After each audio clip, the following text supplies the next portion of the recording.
Today, from Los Angeles, California,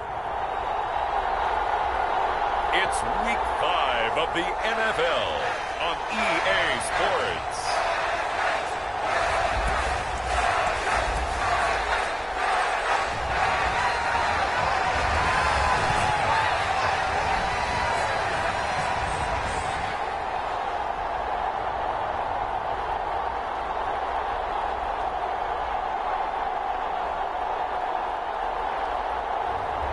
It's the Los Angeles Chargers taking on the Kansas City Chiefs. From the second largest city in the U.S., Los Angeles, California, we've got football as EA Sports coverage of the NFL is on the air. Today, we've got a Week 5 matchup in store here, as it'll be the Kansas City Chiefs taking on the L.A. Chargers.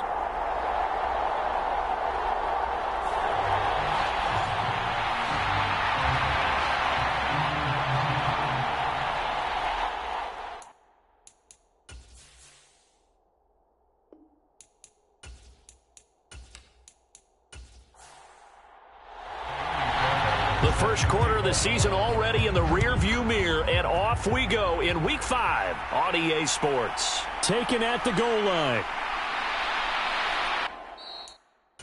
And makes it across the 20 as his guys will set up shop at the 23-yard line.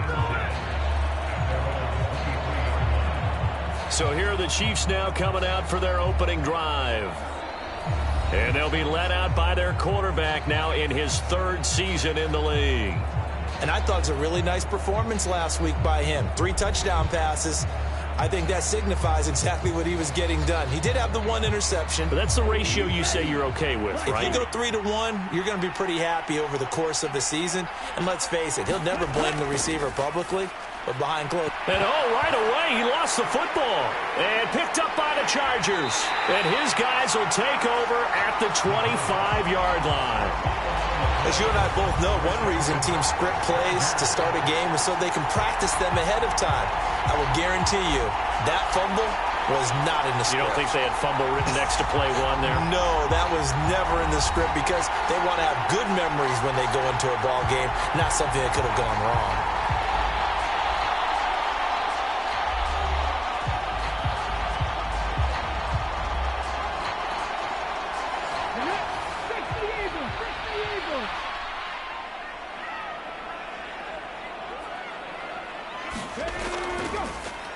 They'll run on first down. It's Porter. And not much of a hole there as he gets it down to about the 24-yard line. We take a look at his numbers on the ground last week. 2 trips to the end zone and well past 100 yards. And going back and watching the film, we saw every kind of run from him, didn't we? We saw some power. We saw finesse. We saw speed. And what I love the most, he finished each and every run. They'll get him to the ground at the 20 following a pickup of 4. And great starting position to begin the drive, but now they look up at a 3rd and 5. They'll look to throw. And he'll be taken down, but he does have first down yardage. A strong 8 yards will keep this drive rolling.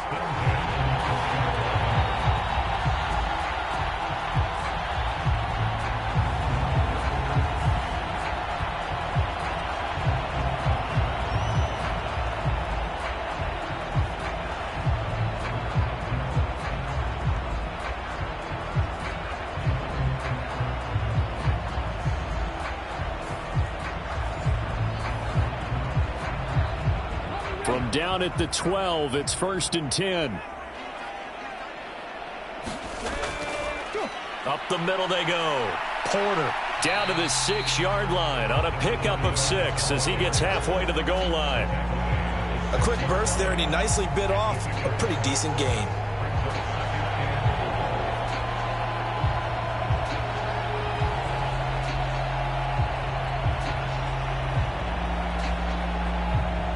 Second and 4. They could still get a first down without scoring.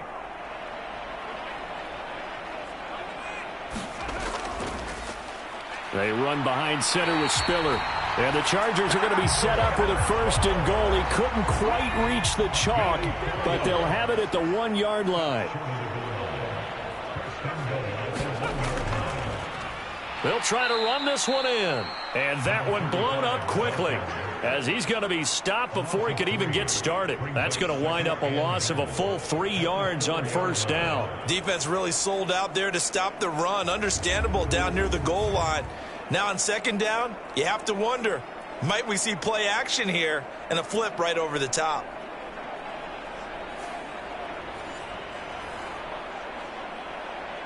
From back at the 4, here's 2nd and goal.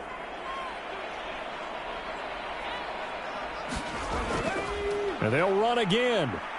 And he'll be stopped up short as the tackle is made at about the 3. Now, they'd really like to make the short field pay off. We'll see if they can, but this is 3rd and goal. Looking to throw. Touchdown! Evan Ingram. His 2nd touchdown on the season. And the Chargers take the early turnover and convert it into an opening touchdown.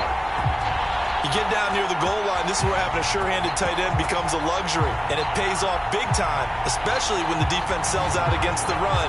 He finds himself open for an easy touchdown.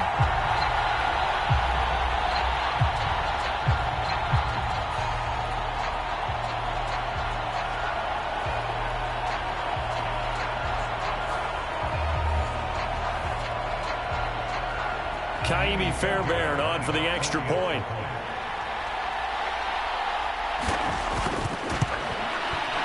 And the Chargers grab the 7-0 lead. So that drive goes 8 plays. And Evan Ingram able to finish it off with a touchdown reception.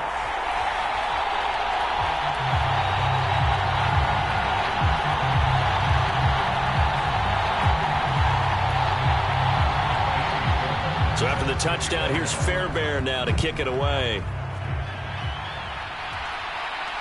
This taken in right around the goal line. And a decent return out to the 27-yard line.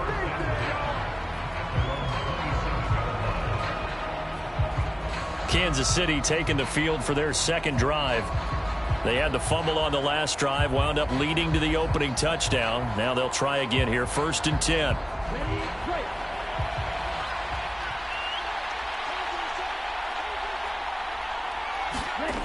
They'll try and start this drive in the air. This is Fant on the short completion. And the result here, a pickup of 8. Leaves him with 2 to go on 2nd down.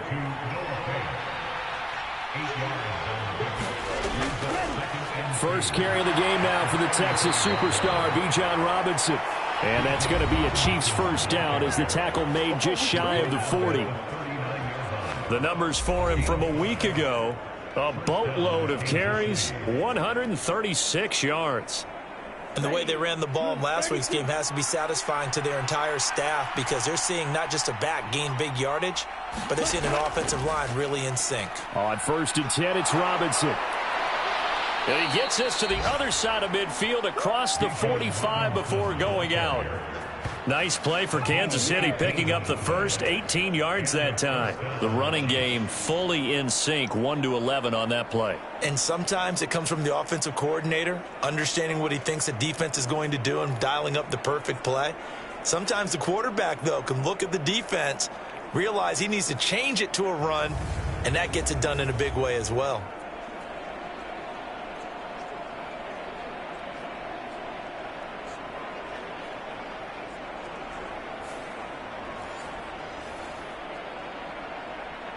So from Charger territory now, here's a 1st and 10 at the 43. Again, it's Robinson. And this time they were waiting for him as he'll be knocked down before he can get back to the line of scrimmage. A full 5-yard loss that time. It's going to make 2nd down pretty tough. Well, let's face it, that's just a helpless feeling for a running back there. He's looking up to find a hole, and all he finds is a whole lot of ticked-off linebacker.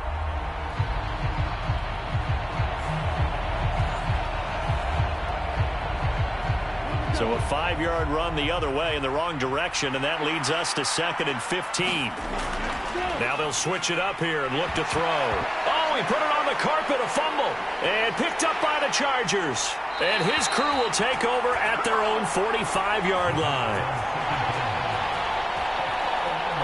Whenever I see a team turn it over on back-to-back drives, fumbles on their last two, I know one person's blood pressure who is starting to rise, and that's the head coach. Absolutely. And when's it going to go down? When they stop fumbling? When they stop fumbling and after he's assessed the game film, and only if they manage to win the game. Good starting field position for them as they come up 1st and 10 at the 45. They'll come out throwing here to start the drive. He finds his man, complete. That's Price. And that's good for a pickup of 10 yards. And that'll leave him with a 2nd and just a few inches left. Now a give right side. It's Porter. And he'll be taken down at the 44-yard line.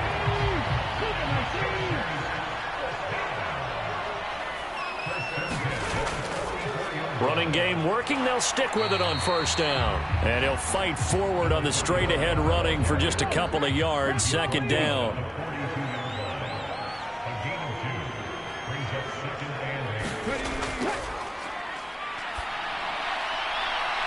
Meanwhile, the throw here is complete. So give him 2 yards there on the completion. And now 3rd down and 6 to go.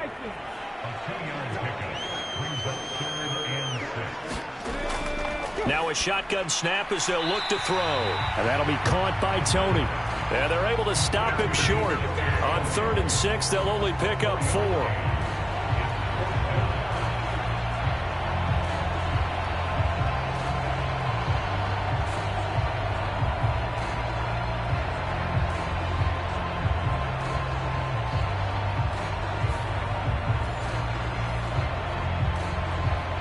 Would have been right at about a 52-yard field goal try, but no, they are going to go for this thing on 4th down. They'll try and run for it. And he's going to have the 1st down yardage as he's down at about the 30-yard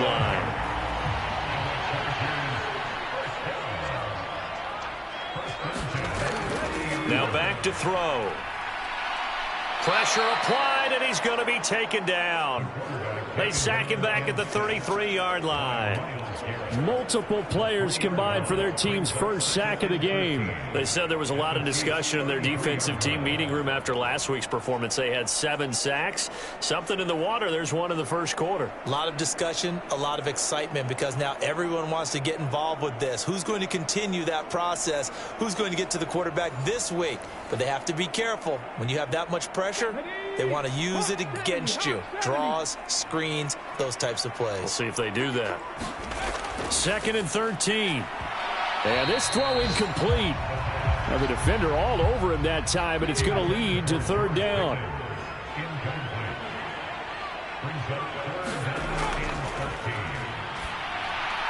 He'll connect on the out route with Ingram. And he will not make it to that imaginary yellow line as they get him to the ground at about the 23. They pick up 10, but it'll still lead to a 4th down. There's another example what defensive coaches constantly preach, not allowing any run after the catch. They give up a few more yards than they wanted to, but they were able to get him down quickly and force a 4th down.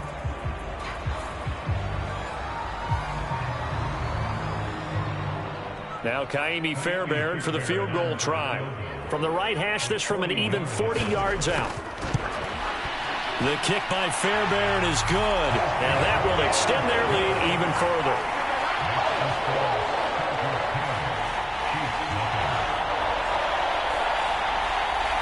So able to add on to their 1st half lead here, Charles, forcing the miscue with a fumble and then turning that into 3 points. Yeah, and more than happy to accept any mistakes the other side is willing to make. No problem. You turn it over, we'll take that, and we'll use it to expand our lead. Bijan Robinson leading the offense out for another drive. Whatever he was doing in September, they're hoping that that carries over now to October because he was sensational last month. He absolutely was, and we all know where it started at the end of last season, right? All the offseason preparation, the weight workouts, the sprints. right? The vision that he had, what he was going to do this season. And, of course, it all came together with the rest of the team. Those big fellas up front, leverage, and, boy, are they getting downfield and creating extra blocks for them. They really are. Everyone's been doing their job so far to create those holes. And space tough to come by there as they'll get maybe a yard to the 37. But you talk about the defense for these Chargers. They were very good last week in the win over the Saints. One thing you always look for when you're evaluating a defense, how opportunistic are they? How many takeaways do they get? How about last week's game? The number was 6. Phenomenal performance. And he gets this one to midfield before he's brought down.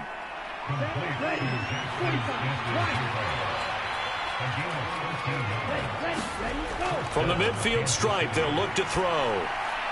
And that's to Amon-Ra St. Brown. And that's good for a pickup of 10 yards. And they'll be left with a second and about a foot.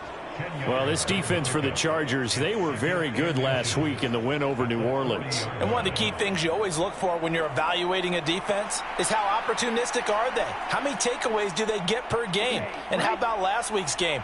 That number, 6. Absolutely phenomenal performance. They were on top of their game right from the first snap. And that is incomplete. A lot of force bearing down on him there. He could not hang on. It's third down. They'll look to throw again. He's got his target. That's complete. And he's brought to the ground with another first down at the Chargers' 28. 10-0 the score after one on EA Sports. The Chiefs with the football as we start the second quarter. This offense finding its legs now. Here's another 1st and 10.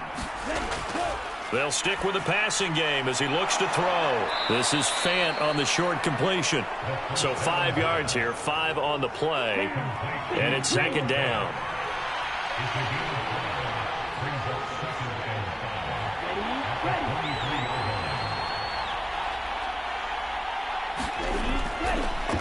Now they'll throw here out of the gun. And complete to Smith and Jigba. Give him a gain of 5 on the completion. And that'll bring up what looks to be a 3rd and inches. Can't be more than a half a foot.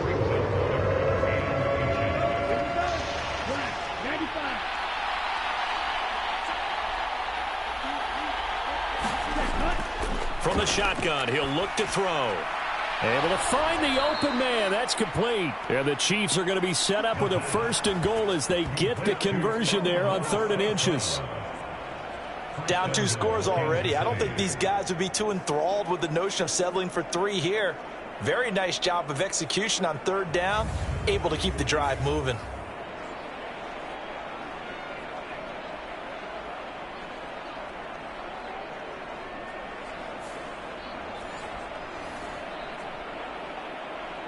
First and goal, and they got to be thinking a chance to get right back into this football game. He'll look to throw. This is caught, and he's able to get it down to the 2-yard line. From the 2 now, 2nd and goal. Robinson. And this is not going to do it as he's stopped at the 2-yard line. 3rd and goal from the 2, and they're going with a jumbo set offensively. Robinson again. And he's going to take it into the end zone for a Chiefs touchdown. Bijan Robinson with career touchdown number 75. And the Chiefs have got it back to within a score. Able to punch it in on 3rd down makes it easier for those guys on the sideline. They didn't have a 4th down decision to make. Yeah, could you feel the exhale? Because they were already thinking ahead, as all the good coaching staffs do. Anticipating, will we have to make the call? They already had it lined up. Never even got to it.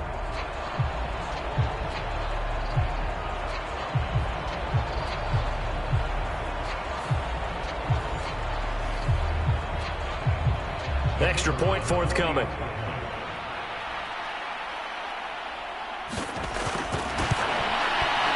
And they're back within a field goal. It's 10-7 now. That one in the books as a 12-play drive. And it was Bijan Robinson who took it home with a touchdown run.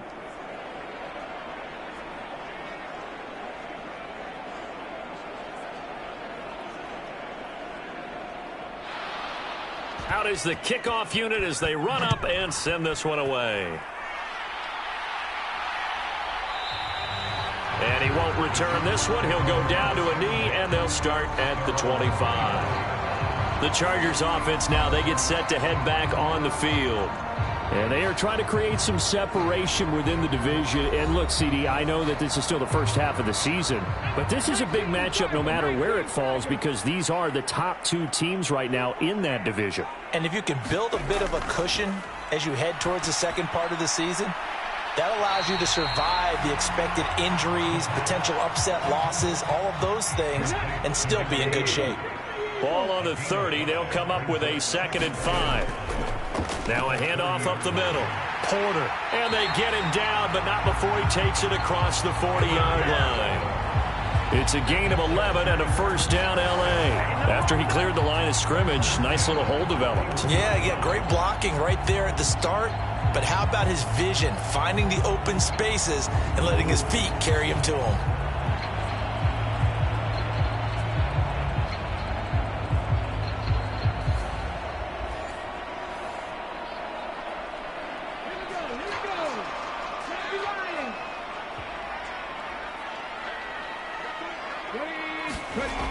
They'll look to throw now on first down. Right side, he has Johnston. And he's able to get this one out closer to midfield across the 45. Here now, 2nd and 4. He'll look to throw. And taking it across midfield and just shy of the 40. Nothing open downfield. He keeps it himself for 11 and a first down.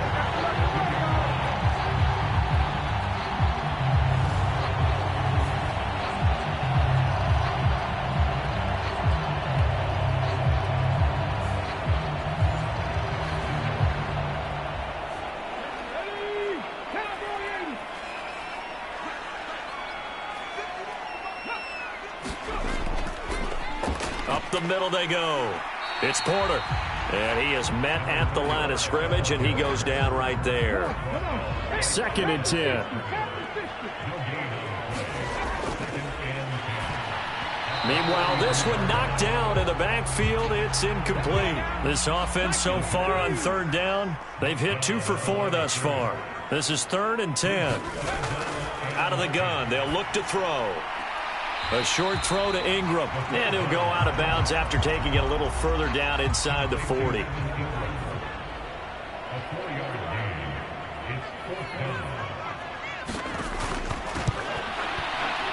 And his kick is good. He got every bit of that one as it's good from 56 yards out. And the lead stretches to 6 here. It's 13-7. These kickers now, it's like we take them for granted. Kicks like that used to be such a big deal, and now you just expect them to make it. Yeah, you're exactly right, and we shouldn't take them for granted, but I have a theory about it. You want to hear it? Yep. They are more athletic now than ever before. Talk about kickers. Trace their backgrounds, trace their histories. You'll find that they were big-time athletes all along, but their kicking was so prevalent that we made them specialists. Well, and now those 50-plus yarders seem easy for some reason. The KC offense out of the huddle, ready for their next drive. And they'll just simply be looking to build off the confidence of the last time out where they scored a touchdown. And confidence is powerful, isn't it? When you've scored once, you feel like you can go back out there and get it done again. Doesn't matter what the defense throws at them. They feel like they're in a groove right now, and they want to get out there and show it. Yeah, hoping to stay in that groove here this go-around. And that's going to be a Chiefs first down as he'll get this up to about the 42. I know at times today's NFL sure feels like everything's about the guy throwing the football. But when you've got a guy who can run it and move it and gain this type of yardage, you'll take him each and every time.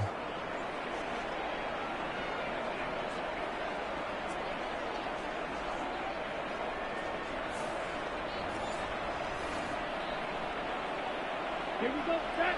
Number 32.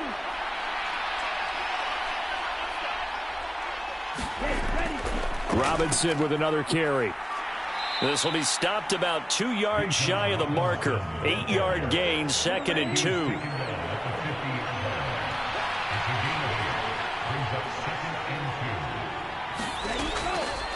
On the counter, this is Robinson. He'll be taken down at the 48 for a pickup of 2 yards. Pretty good job defensively. Thought he was going to get it, but they knew where that marker was, and they stopped him just short of it. What it does is emphasize that strategic football and situational football is not just played on the offensive side, is it? Defense understanding, as you noted, where the first down marker was and making sure they didn't get there. They'll run for it with Achane. And he will have first down yardage as he's brought down at the 41. It's a 7-yard gain there, and it's good enough to move the chains. I know the game's changed. A lot of people would say it's evolved. Look, I'm a little bit Neanderthal, okay? I love this. No exotic formations, no misdirection. Just line up and run the darn ball and pick up the first down. I love it. Yeah, 3rd and short, that's what you're supposed to do. Like you said, old school, smash mouth football.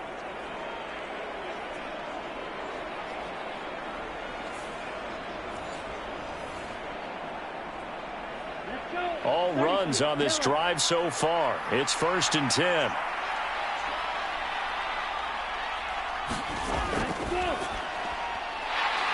And that one drops down, incomplete.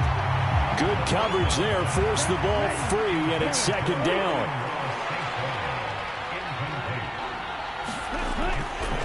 Back to throw. And he can't get rid of it. He's taken down. There for the sack, B.J. Hill.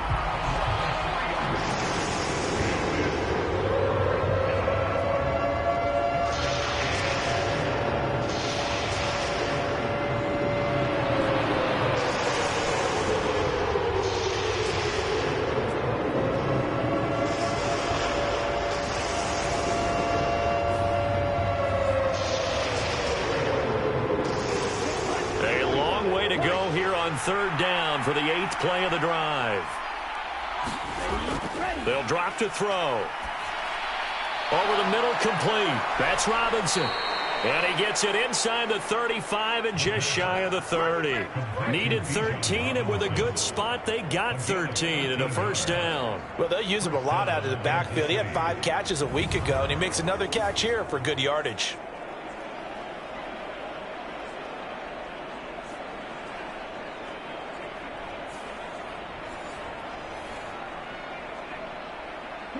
Line of scrimmage, the 31 now on 1st and 10.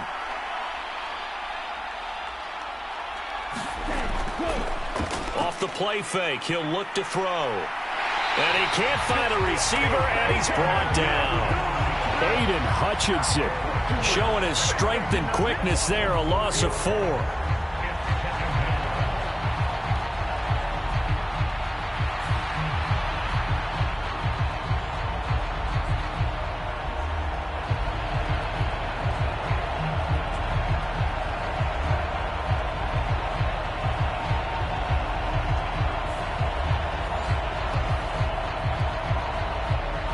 So 2nd and long, and got to be careful not to fall out of field goal range. He'll drop to throw. And that falls to the ground, incomplete. A nice job of bodying him up defensively, and now it brings up 3rd down. As his old brain remembers, when I see 5 wide receivers on the field as a defender, I know the ball's coming out hot. They expected it and got there and popped it free. Now on 3rd and long, they'll look to throw. Dancing to his left. Under pressure, and down he goes. They sack him back at the 36. Now the Chiefs bring on their field goal unit. And quite a bit of pizza in this box. It's a 53-yard attempt. And that one's not going to get there. Not enough juice. An ambitious effort, but it's well short. And the deficit will stay at 2 field goals.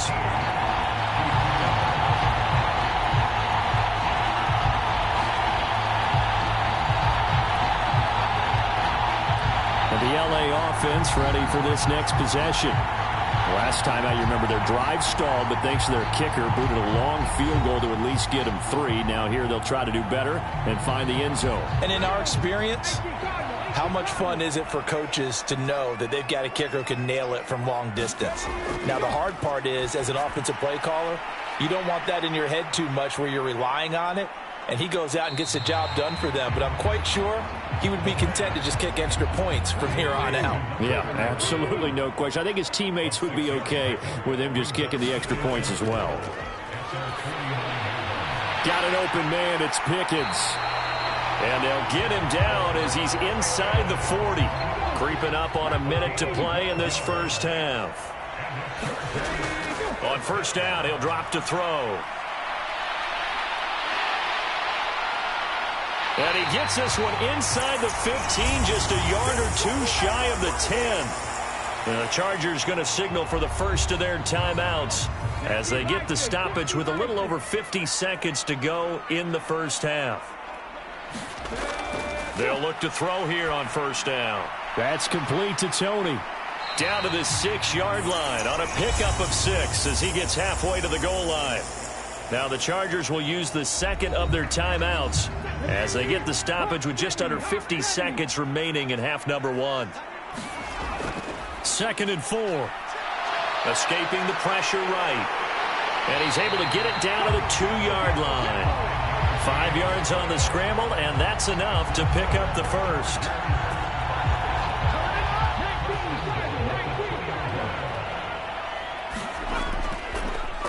They'll try and run for it on 1st and goal.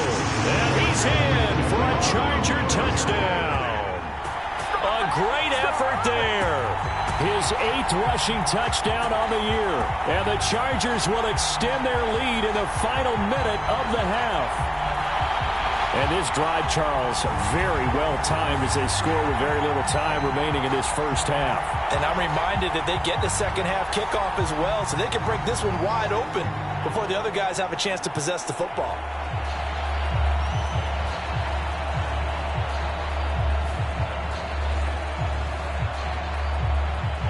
On for the PAT, Kaimi Fairbairn.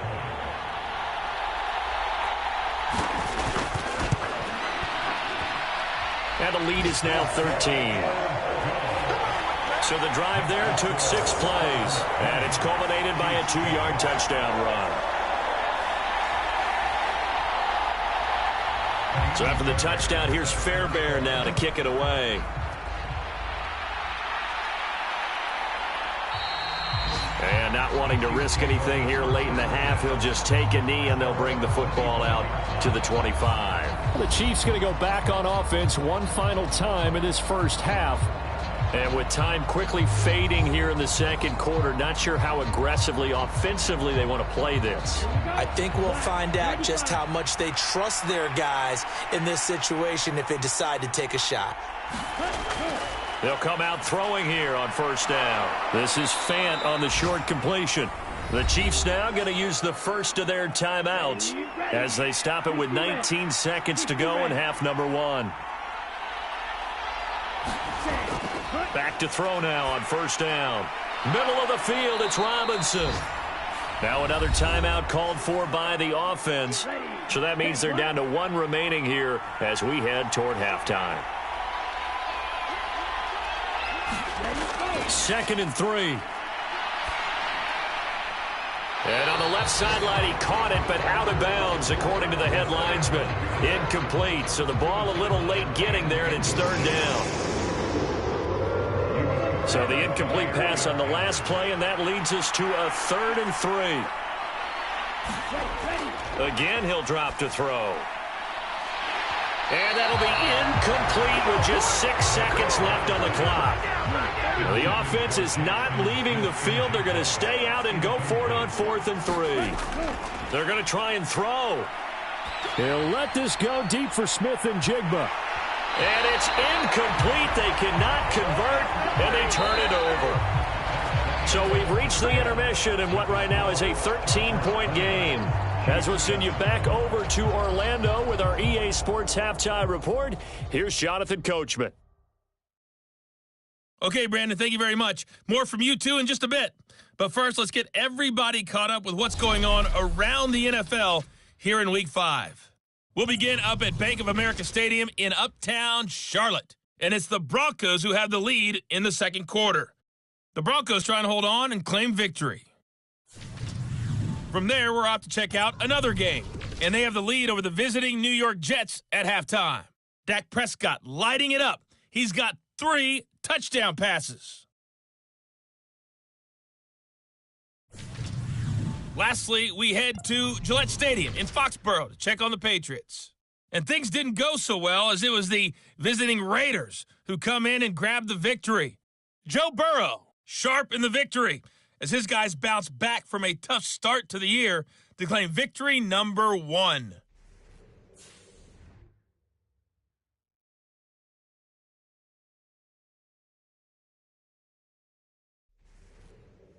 All right, Coach, thank you very much as we welcome you back for quarter number 3. So the Chargers will start the second half with the lead and the football as we're underway in the third quarter. This taken in at the goal line. And not much happening on the return as he'll get this to about the 23. Out comes the Chargers as they'll go on offense now to start this third quarter. And they've got the lead, CD. What do you expect from them in this second half? Well, I like what they were able to do on the ground in the first half because they had a lot of success running the ball, and I certainly think we'll see more of that. But I'd keep an eye on that defense, and I think their coaches up in the box will do the exact same thing. If they start to see 1 or 2 guys start to creep towards the line of scrimmage, that'll be licensed to take some shots downfield. And that is incomplete. Oh, the coverage a little too good there, and it's second down. He was trying to get that one out to his running back out of the backfield, but that one was read and timed perfectly, and they were able to break it up. Here's 2nd and 10.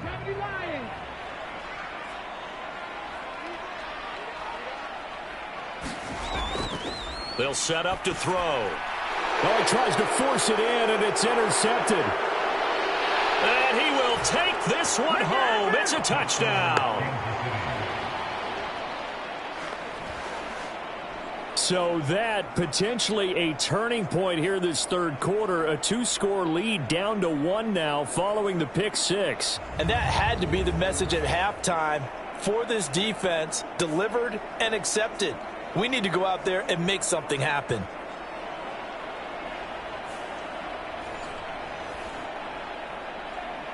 The call is to go for 1 and kick the extra point. And it's good. The deficit 6, 20-14. A heck of a play there defensively, getting the interception, navigating his way into the end zone for the touchdown.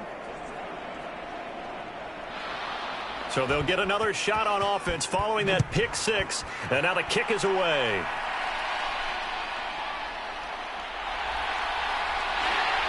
And they will wrangle him down a couple yards shy of the 30.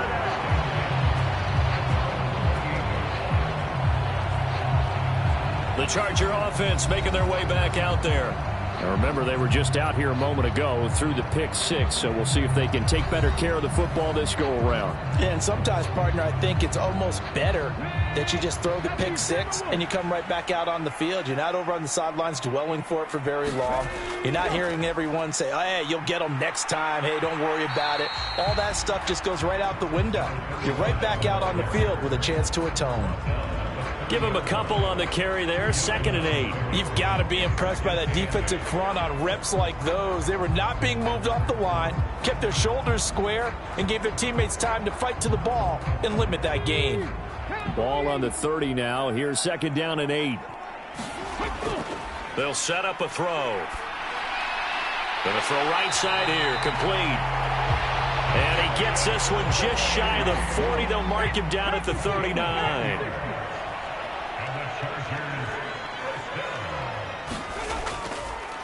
On 1st down. Now a loose football. The ball comes out.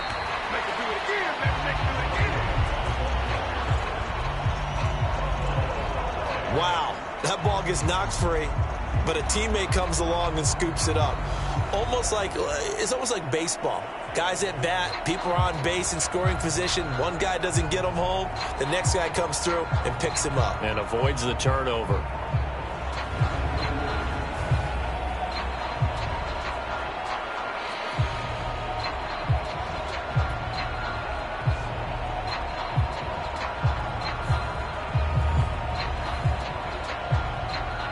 The fumble on first down. Now here's second down.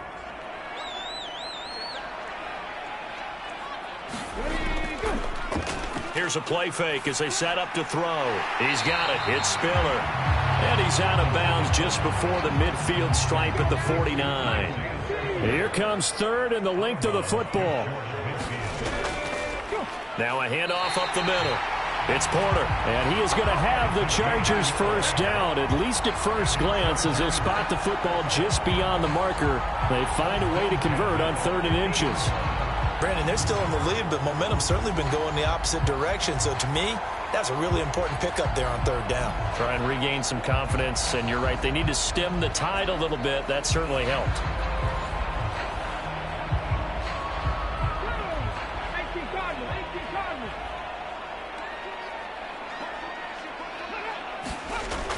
Now on first down, he'll drop to throw it. A short throw to Ingram. And they'll work this down to the 40-yard line. Tackled there.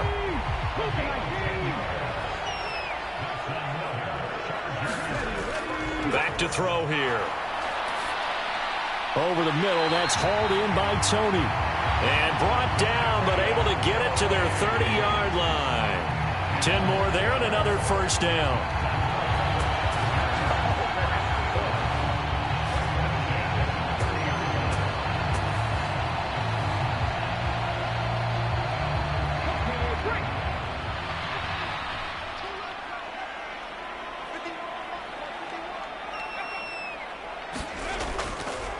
Up the middle they go. Porter. And he stopped right at the 25 after a gain of 5.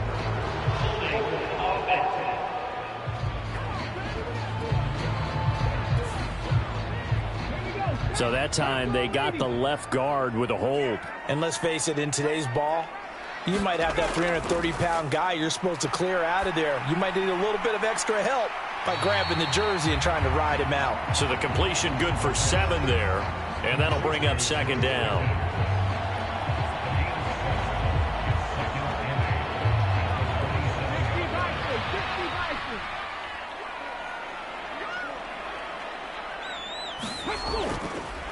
Now a give right side. It's Porter. It'll be a gain of 5, but still about 3 yards shy of the first down marker, and now it's 3rd down.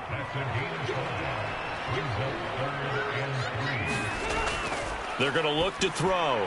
Oh, it's intercepted. A drive killer there. And the Chiefs are going to have the football here at their own 18-yard line. So this offense moving the ball well, trying to open up a 2-score lead here in the 3rd quarter, but now potentially a play that could have big ramifications. Yeah, you've driven the ball down the field. Things are looking up, but it takes just one bad decision to throw things off the rails. So now here are the Chiefs as their offense makes their way back out onto the field.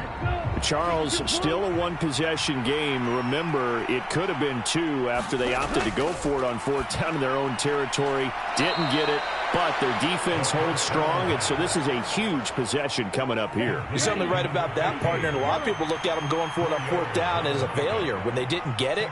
But there's also their way of saying, hey, we have confidence in our defense because they went out and held them, got the ball right back for them. So nice stand for them. Momentum can swing back to their side if they have a good drive here. They'll come up facing 3rd and 5. They'll look to throw here. And this will not be enough. On 3rd and 5, he only gets 3.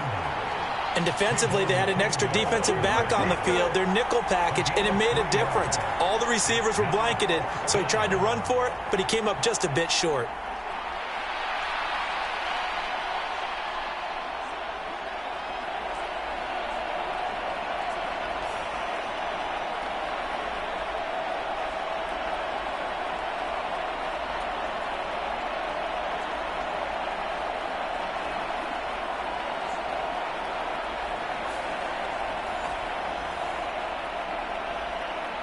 Here's A.J. Cole now.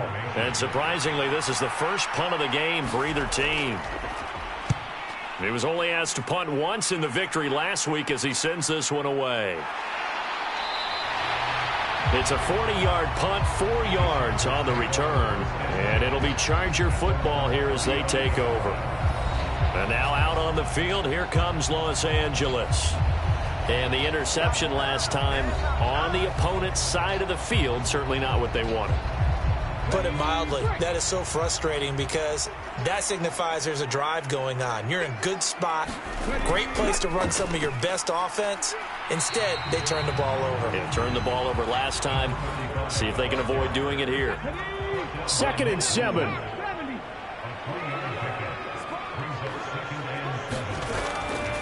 On play action, they'll throw. Over the middle, he's got his tight end Ingram. And able to get this one across the 45 before he's brought down.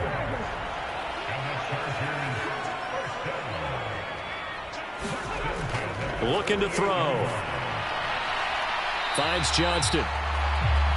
And he's able to take it across midfield before going out of bounds. The result, only 4 yards there on the play. And that's going to bring up 2nd down. Inside 4 minutes to go, 3rd quarter.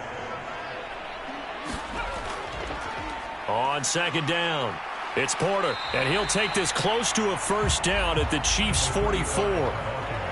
So 3rd and 2, this quite possibly 4-down territory, though, if they're stopped. They'll keep it on the ground. Porter, and he's able to get the 1st before he's taken down at the 36.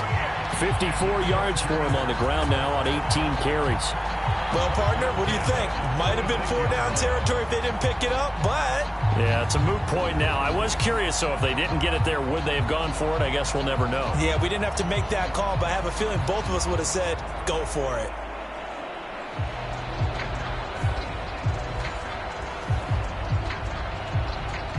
So from the 36 now, 1st and 10. In motion right is Johnston. Now they show jet sweep, but instead a run up the middle here. And he'll power ahead, but only for about 3 yards. 2nd down coming up.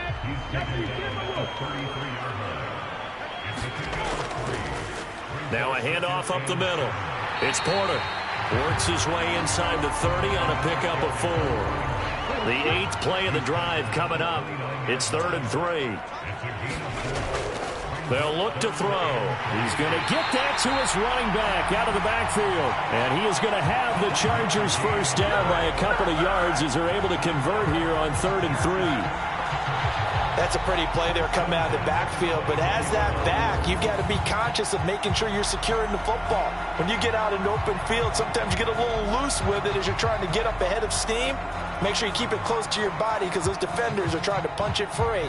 He does a nice job there protecting the ball and picking up a 1st down.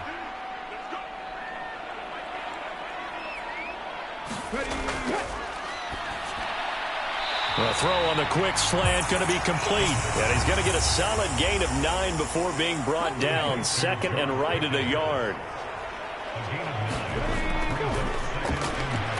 Quick hitter here, it's complete. And the Chargers are looking at 1st and goal as he's tackled all the way down at the 2-yard line.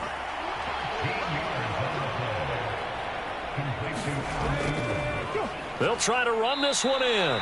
And he pushes forward but comes up short of the goal line as he'll get a yard down to about the 1. Good work there, holding them out on 1st down. And this is going to be a battle down here on the goal line. Can they hold their ground for 2, maybe even 3 more plays?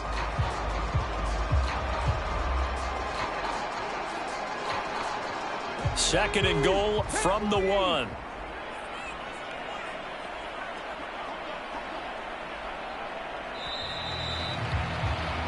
And they're not going to get to the line to run another play. So we will switch ends as the 3rd quarter has come to a close. We'll return with more after this. This is the NFL, and it's on EA Sports. Another shot from the 1 on 2nd and goal. They'll try again. And good work there defensively as they're able to keep him out of the end zone. That's going to go down as a loss of 5, and it brings up 3rd down. You can almost feel him thinking as he's running the football. Just one more block, anything to get me to the perimeter and around the corner. Couldn't quite get there. Ends up getting spilled for a loss.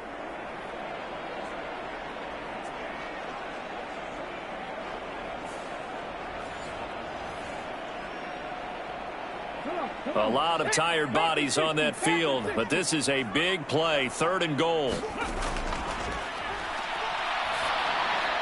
And that one too wide and incomplete. So now one of the biggest kicks of the night is forthcoming. This to make it a 2-score game. The kick by Fairbairn is good, and that will make this a 9-point lead.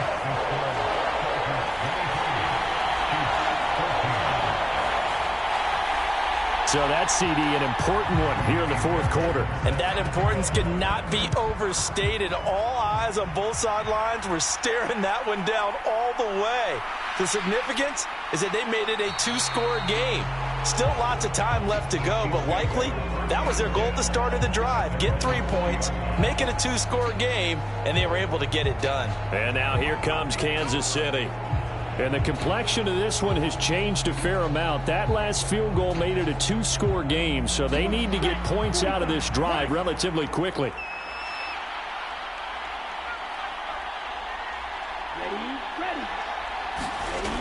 A little jet sweep to start the drive. And nothing doing. He's immediately taken down at the line of scrimmage. The stop for no gain brings up 2nd and 10 from the 20. Now a shotgun snap as they'll look to throw. Throwing the out route, and he connects with Fant. And he gets this one just shy of the 40, down at the 39.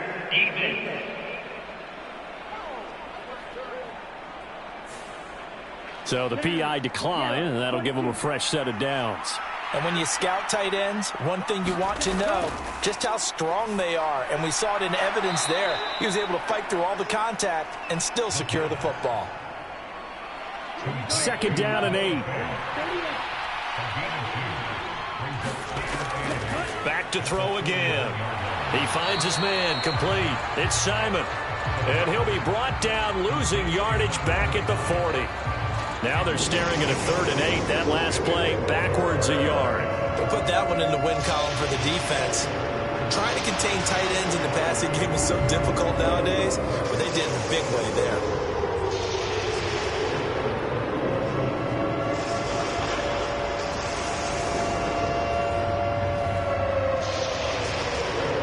The Chiefs on 3rd down. They've had good success, 5 for 8 to this point. This is 3rd and 8. He's going to drop this underneath for Robinson. And he'll be taken down, but not before he works it past the 50. The Chiefs have got the passing game rolling a bit, and another 1st down. All right, this is the time of the game where they're down a couple of scores, and they've really got to get some yards in chunks, and they know the defense doesn't want to give those up, but they've got to find a way to take them anyway. Now the question is, can they string a few of those together?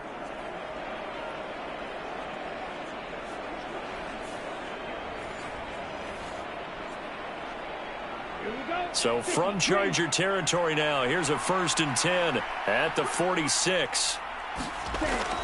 Now back to throw. Smith and Jigba with a grab. And that's good for a gain of 6. And that will bring up 2nd down.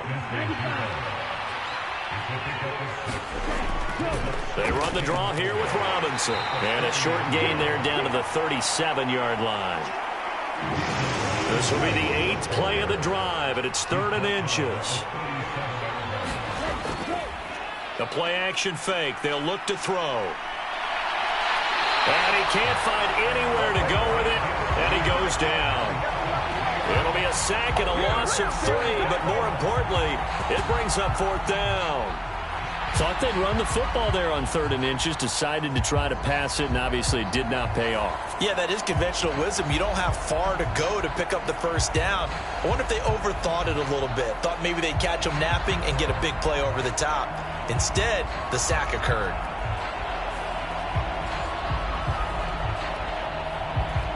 So on 4th down, out trots the kicker in a big spot here.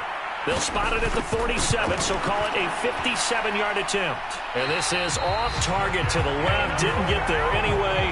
It's no good, and they'll remain 2 scores back as this holds at a 9-point advantage.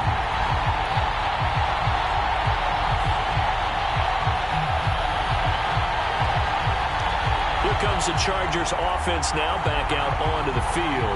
Well, there are 2 scores on the plus side. Still time here in this 4th quarter, but maybe you start thinking about playing keep away? Yeah, I think here's the situation. You're not thinking touchdowns anymore. You're just thinking first downs. To keep up with your theme there, playing keep away, first downs, they can't touch the ball.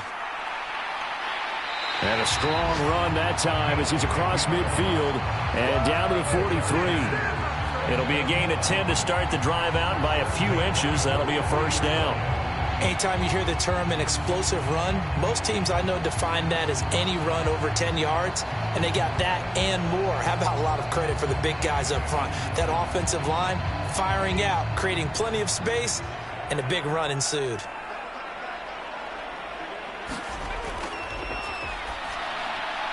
Now left side, a completion to his tight end. And he's dropped right at the 40. Gain of 3. Here's 2nd and 7.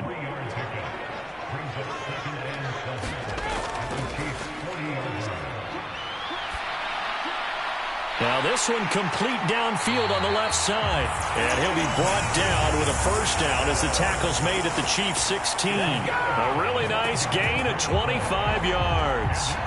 Partner, I like that they're staying aggressive on offense because, to me, this drive is what is known as a put-away drive. You score here, that might put this one to bed. I like the fact that they're playing with confidence and not playing with fear.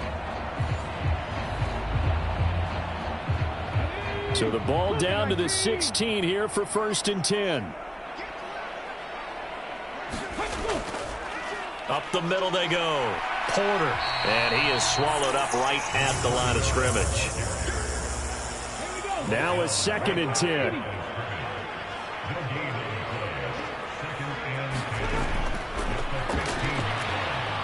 Oh, no, he lost the football. But fortunately, he's able to recover his own fumble, or that could have been trouble.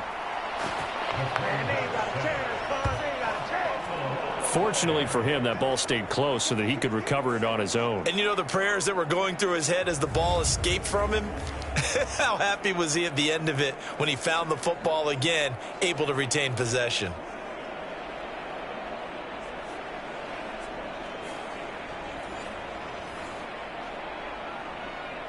So danger averted for the moment, but now here's a 3rd and long. Under pressure, and they got to him again.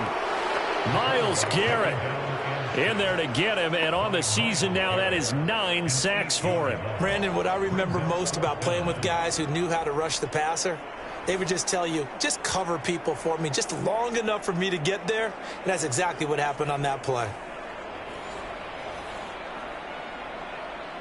So the field goal unit is on the field as this is a big spot right here. On the left hash, this from 48 yards. Fairbairn able to put this one through, and that will extend their lead even further.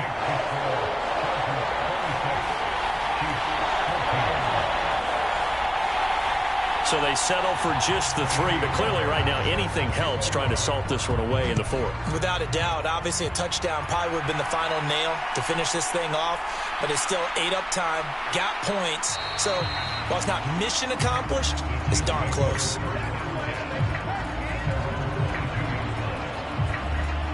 And the Chiefs offense ready to go again. And the way their last drive ended, boy, it was frustrating. They had a pretty good drive going. It was sustained, and then it stalled out, Charles, and they missed the field goal and got nothing out of it. Is that insult to injury? Because they had such a sustained drive, as you noted. So you know for the head coach, it almost felt like a little bit of failure to send out the field goal unit and then to not even see the ball go through the post. What a bummer on that last drive for them. Got to pick themselves up from that one. Eluding the pressure right. And he'll be out right at the 35. Nothing open downfield. He keeps it himself for 11 and a first down. Late in the game, defense trying to avoid a big play. He's able to work out of the passing game, turn it into a run, pick up the first, and stop the clock as well. And you know in this situation, everything is sped up. The intensity, the thinking, everyone's movement. But for a quarterback, he has to continue to be what we call a flatliner.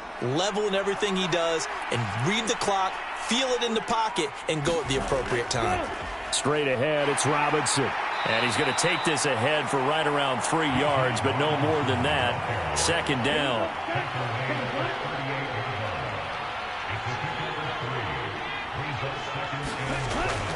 Now they'll switch it up here and look to throw. Now the ball comes loose. But it looks like one of the deep. There he goes left side. And they are going to score on the fumble return. Touchdown, L.A. The offense, they've had some sloppy moments. Sloppy there again on that one, and it could be the backbreaker. From a defensive perspective, if the offense is going to be sloppy, you've got to take advantage of that. And that's what they've done all game long. Fairbairn now to add the extra point.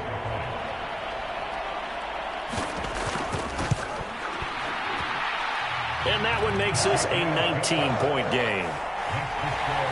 The scoop and score, always an exciting play in football, and we witnessed it there, grabbing it off the ground and then rumbling it into the end zone for 6. And you can bet they're preaching 2 hands on the ball here as the kick's away following that fumble return. And they'll put up the stop sign there as his guys will get it at the 25. Here's the Kansas City offense now as they get set to take over. Their mini 2-game win streak appears it might be going by the wayside unless they can pull a rabbit out of their hat.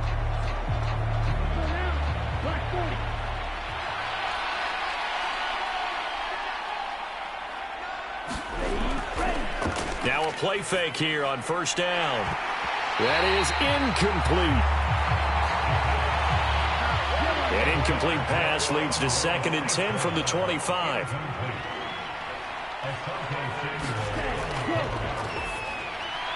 Now a dump off here complete. And this will be a gain of 5 as he gets it to the 30. The Chiefs on 3rd down. They're hitting at 60%, 6 out of 10 thus far. This will be 3rd and 5. That's into a crowd and intercepted. Trucks over him, muscling free near the 40. And the return here is stopped at the 35-yard line.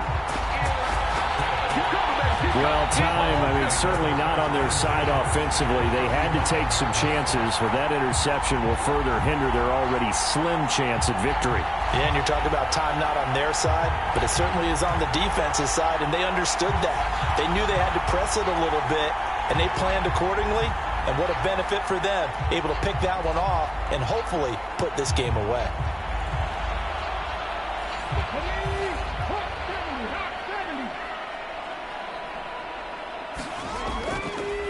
They'll run on first down. It's Porter. And this defense not ready for that one as he'll take this down inside the 25. 78 yards rushing for him so far as his terrific season continues here. A big hole there. How about him handling the point of attack? Just positioning himself so that run could go right off of his backside and deep into the secondary. 2 minutes left to play in this football game here on EA Sports. So it's Charger football as we welcome you back from the 2-minute warning.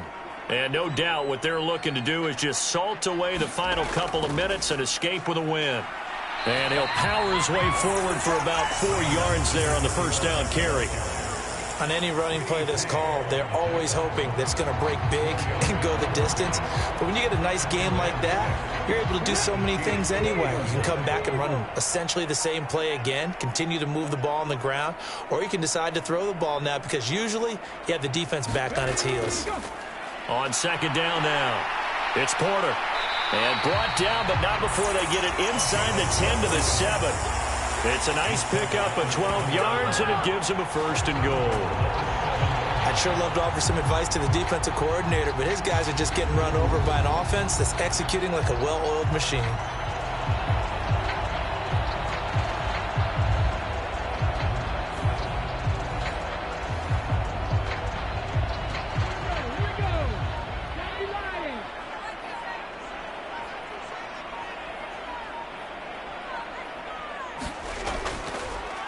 They'll try and run for it on 1st and goal. And he's able to get it down to the 2-yard line. From the 2 now, 2nd and goal.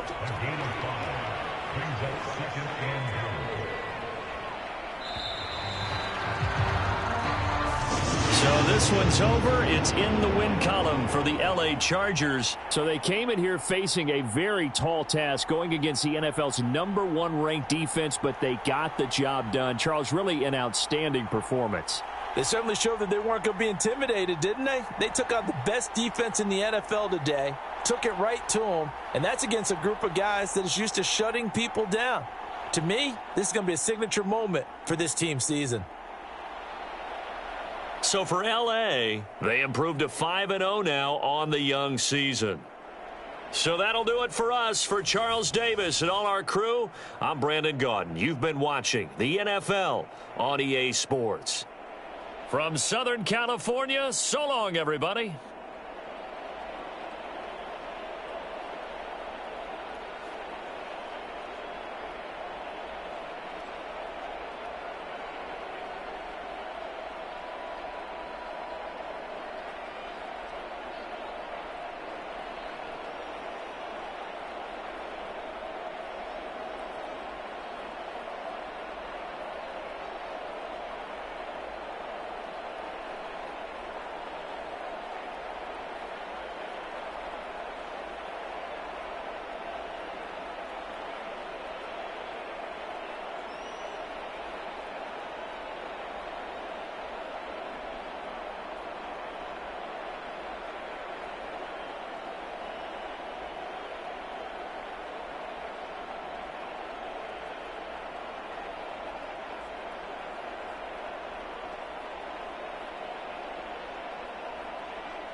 today.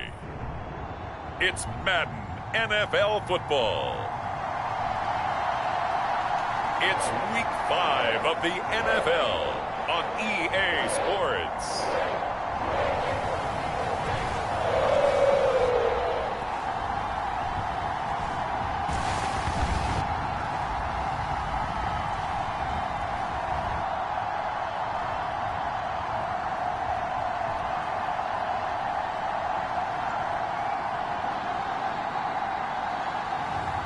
It's the Cincinnati Bengals taking on the Washington Commanders. It's the NFL on EA Sports, and there you get a look at Paycor Stadium on the banks of the Ohio River in Cincinnati. Today we've got a Week 5 matchup in store here, as it'll be the Washington Commanders taking on the Cincinnati Bengals.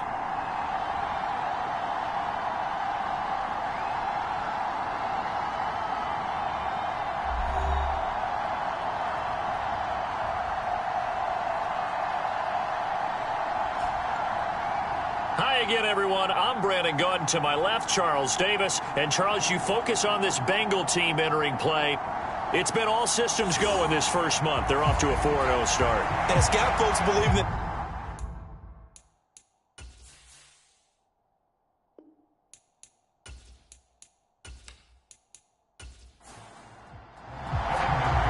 The first quarter of the season already in the rear-view mirror, and off we go in Week 5 on EA Sports.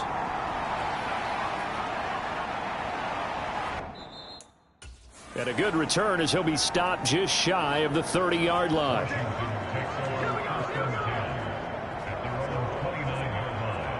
So out comes the Washington offense onto the field.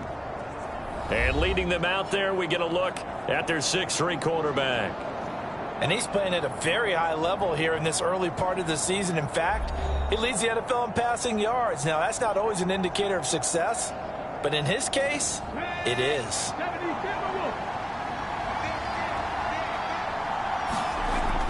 They'll come out throwing here to start the drive. And, oh, right away, he lost the football. And the Bengals grab it.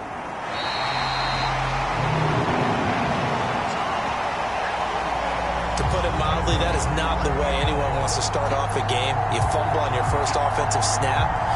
But now what you're worried about is, does that linger throughout the game for your guys on offense? And how's the defense going to handle it? Because no one expects to run out on the field on the first play and have to all of a sudden start to play themselves. So now the Bengals offense, they'll start with great field position. And leading the charge, we get a look at their 6-year quarterback. And so often when you've stolen a possession, as they just did there, on the first play, picking up the fumble, the natural inclination is to attack, go after them big. Sometimes what you just want to do is put the ball in the hands of one of your best players and one of their favorite plays and establish your dominance that way.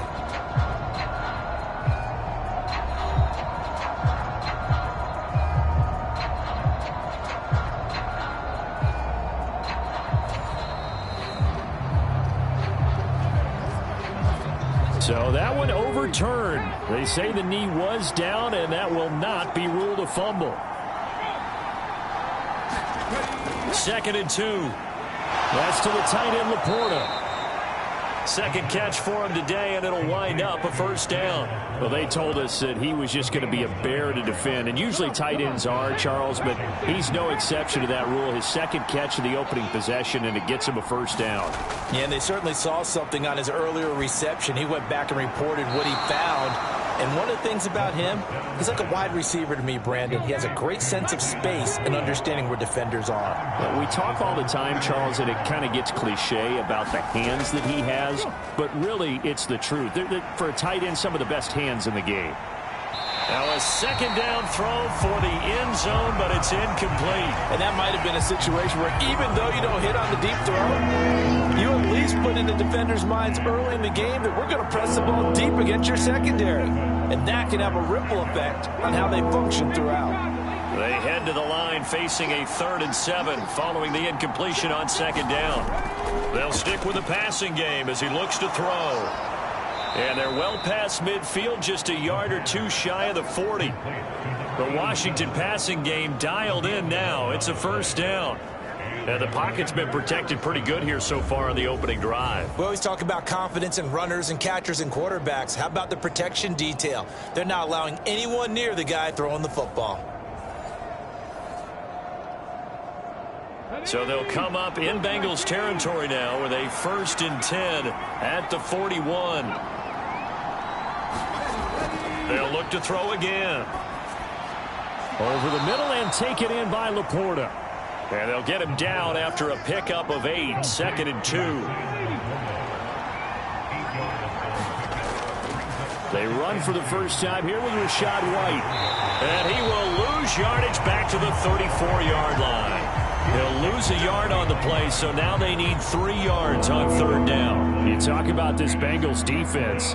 They're a top 5 unit right now against the pass in the league. In fact, they sit at number 5. And the easy thought process is that stopping the run is the least of their problems because they're facing the number 1 passing team in the NFL. But if they don't stop the run as well, then that just opens up the passing game even more. They've got to do both. The 8th play of the drive coming up. It's 3rd and 3. They'll drop to throw. He'll get that out to the flat to White. And he is out of bounds inside the 30.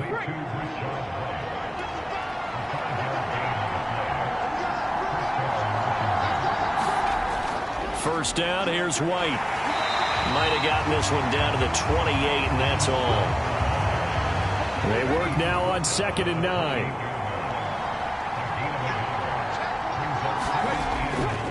Off the play fake, he'll look to throw. And it's intercepted at the goal line. Daxton Hill picks it off. And the Bengals are going to get possession here as they force the opening drive turnover. They may have thrown the interception, obviously less than ideal, but I think they also sent a message that they're going to push the ball downfield in this one. Yeah, not afraid to take their shots right away, huh? What was that, like a 9-9-9 route? 9 meaning go? Just went ahead and went for it. Didn't work out so well because it certainly appeared the defense was prepared. But I'm with you. Okay, so it didn't work this time. Doesn't mean we won't try it again later.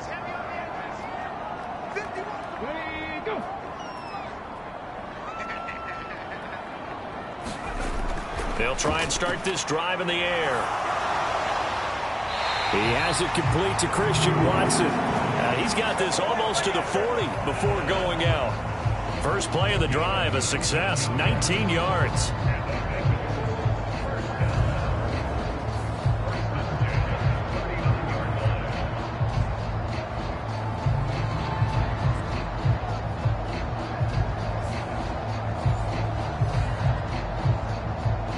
From up near the 40 now after the big play to start. Here's another 1st and 10. He'll look to throw. Man open, that's Jamar Chase complete.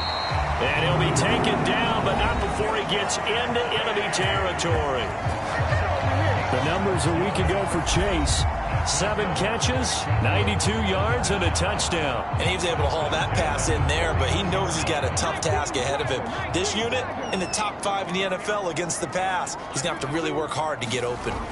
On first down, he'll drop to throw. Into heavy traffic, and it's intercepted. Picked off by Jamin Davis. And the return will be stopped at the 34-yard line. So consecutive interceptions here early on in this one, and maybe setting the tone, Charles, for a game where the defense really takes center stage. And don't you think that both offenses are really catching a bit from their coaching staff about avoiding these turnovers that we've seen early? I think both teams are trying to find an advantage. We know that. Can one of them break away and take control of this game? They go back to the air here after the INT on the last drive. And down he goes. They sack him back right around the 41-yard line. Trey Hendrickson showing off his pass rush repertoire that time. And they're picking up right where they left off with the shutout that they pitched last week. A huge part of that, this pass rush. They know how to get after people. Offensively, good luck finding some answers right now.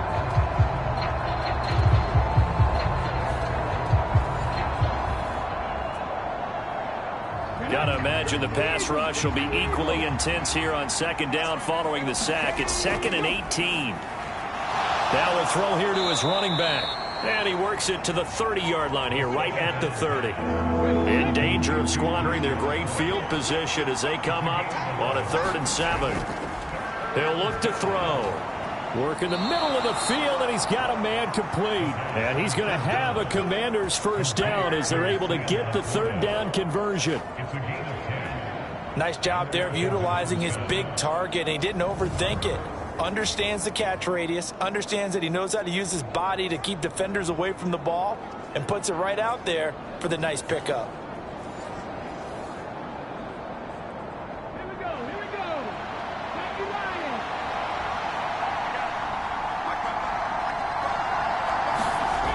Back to throw now on 1st down. And a quick throw here, that's complete. It'll go down as a gain of 6, and it'll be 2nd down.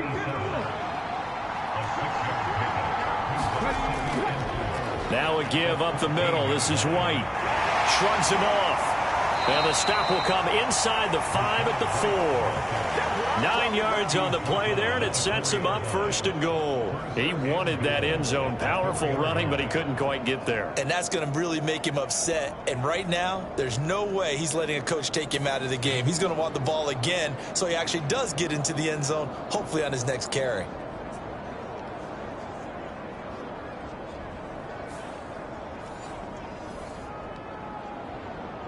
First and goal from just inside the 5. White going to take this down just short of the goal line. He got 3, but could not get the ball over the chalk. That gets him 3 yards closer here as it brings up 2nd and goal.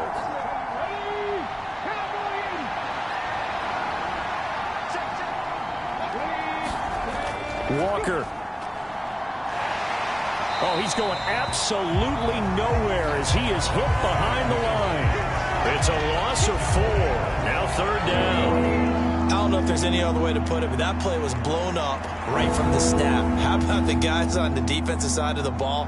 It's almost like they were in the offensive huddle. It's one thing to stand him up from that 1-yard line. Pushing him back to the 5, though. Wow. Yeah, I like what you just said there. Not just stand them up, but end up making a play on the other side of the line of scrimmage.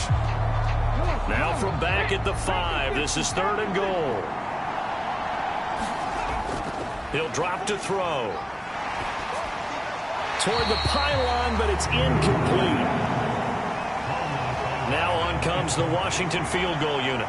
From the right hash here, should be an easy one.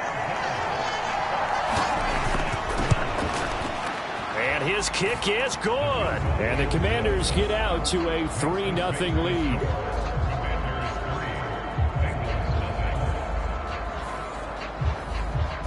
A good drive gets them inside the 5, but they could not punch it in. And credit the defense, too. Make sure that happens because that was the old bend but don't break approach. Made sure they contained them when they absolutely had to and forced the field goal attempt that went through. Cincinnati coming back onto the field here for their 2nd drive. Their 2nd drive here of the ballgame, Charles. Remember last time they threw the interception, but the defense held up. It bent a little but didn't break, only giving up the 3 points. Yeah, obviously they left some points on the table there their last time out, but boy, they have to thank their defense for holding the opposition just... Well, he's free going down the left side. It's a foot race. Inside the 10, and all the way in for a Cincinnati score. Jamar Chase, his 3rd touchdown now on the year. And the Bengals have answered that early field goal to take a first-quarter lead. I don't think you can get any more efficient or tidy, whatever word you want to use in that. And 1 play, 75 yards, end zone. Yeah, efficient, tidy, excellent words. How about explosive? 75 yards, 1 play. That means everyone handled their assignment, doesn't it? It doesn't just mean that the defense broke down. They really executed the way that was drawn up on the whiteboard.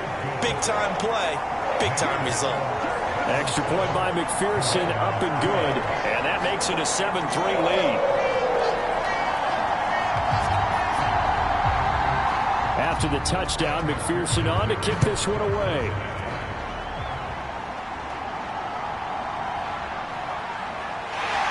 And able to take it past the 25 and up to the 28-yard line. So out comes Washington's offense to take over. And last time they got 3 points, but it was a chip shot field goal. And when you go to the sideline after a chip shot field goal, maybe the offense not too happy. It's a balancing act, isn't it? Because you're exactly right. They're none too pleased that they didn't punch it in for 6 points. But they also have to remember they did put points on the board. 3 points is 3 points. And in this league, you take points when you can get them. Not easily done. 10 yards there to start the drive, and just enough by about the length of the football for a first down. Now that's how you start a drive. Not only do you pick up a first down, you do it on a chunk play. Big yardage, and now you put a little bit of a dent in the confidence of the defense. So here's a 1st and 10 at the 38. Back to throw. High throw, but the catch is made. He got 29 yards that time. Press coverage on the outside, and for defenders, that's the ultimate risk-reward. If you take the risk, can you reward yourself by keeping them on the line of scrimmage? But no, not on that one. Got to step on them. Now it's just a matter of laying the ball out there for him to go get it.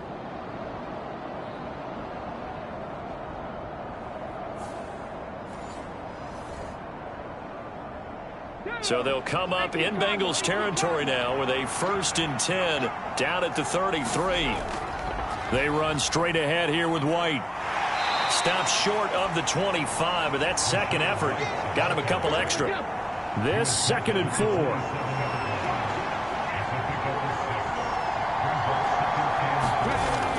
They'll set up to throw. Complete, it's Dodson.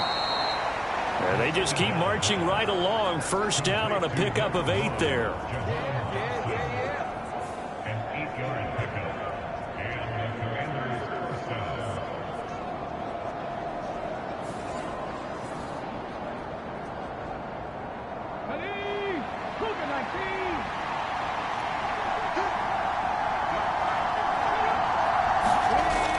They defer to White out of the shotgun. And the result here, a pickup of 8. Leaves them with 2 to go on 2nd down.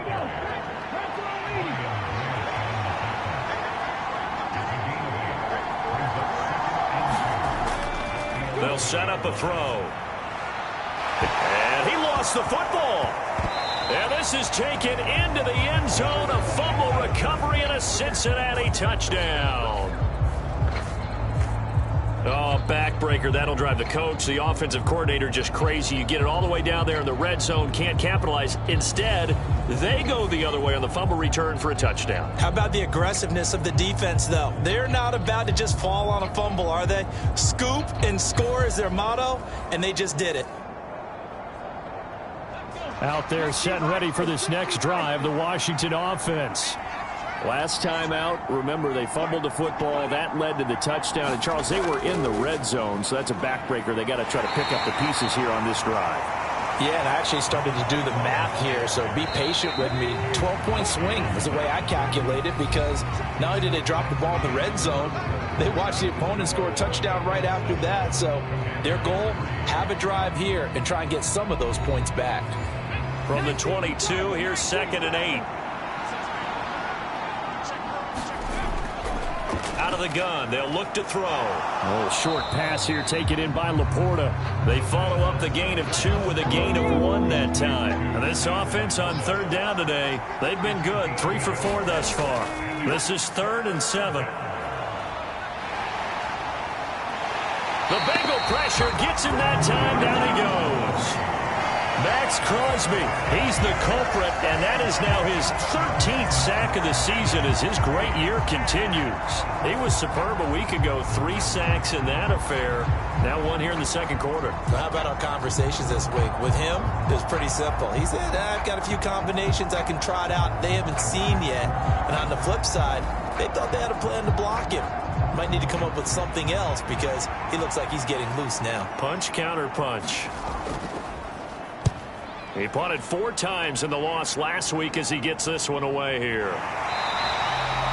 A 40-yard punt, give him 3 on the return. And the Bengals take over 1st and 10.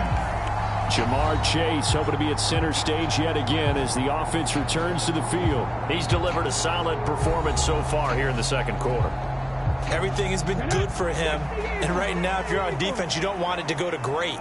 So you have to just change up coverages and looks on him all the time. Press coverage sometimes, back off and play some man, show some zone, double team him, make him really work for each and every catch. He's hit the end zone once. Maybe there's more in the tank.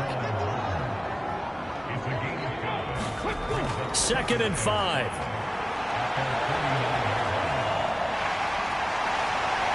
And they'll get him down as he's inside the 40. A nifty bit of scrambling there. 12 yards, first down. Well, here's your first example of how this guy can beat you in more ways than one, because they took away his arm, but he was more than happy to dissect them with his legs for that first down pickup.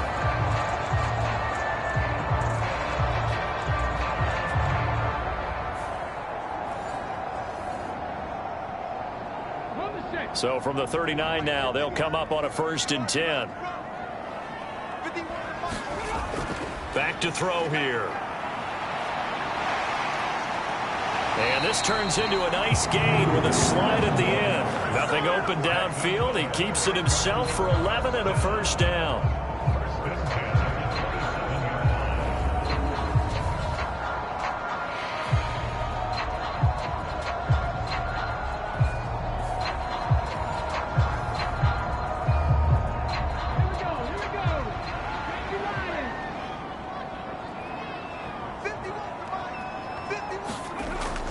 They're going to look to throw.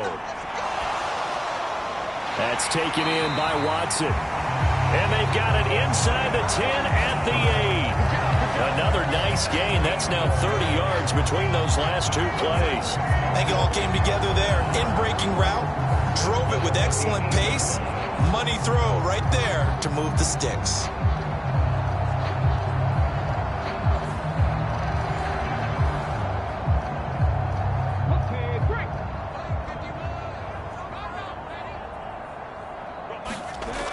Look to throw here. And he's got it. And he'll be brought down right on the edge of the goal line at about the 1-yard line. A gain of 7 that time. 2nd goal.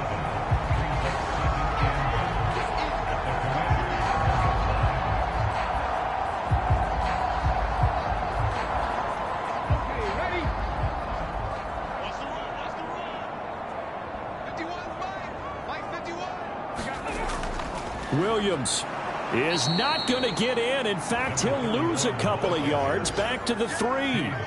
He lost 2 there, and it's 3rd down. And that loss of yards there is not just on him. It's on the guys blocking for it. I mean, they're supposed to create some type of space or at least get a stalemate. They end up letting them through, and they ended up tackling him for a loss.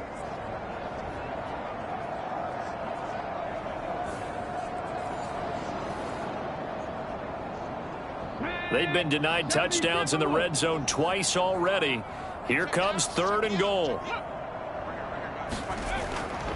From the shotgun, he'll look to throw. Connecting on the out route here with Higgins. And he'll go backwards, losing yardage to the 5. It'll be a loss of 2 on the play, and that will bring up an interesting decision here on 4th and goal. Made the quick throw there outside the numbers, and you can feel the thought process. They just wanted to get in his hands and let him make a play. But how about the job they did defensively to keep him bottled up? Instead, they tackle him for a loss.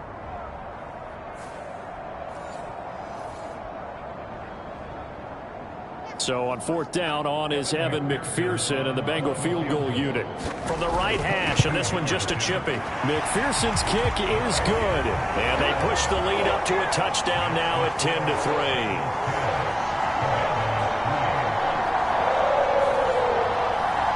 So he's been automatic to this point of the season, and he connects on the field goal there. And what a luxury it is to have a kicker you can depend upon, partner, because he hasn't missed all year long. Converts on that one as well. And kudos to you. You didn't jinx it. The Washington offense set to take over. Just a lone field goal for him so far, trailing 10-3 as they come up 1st and 10.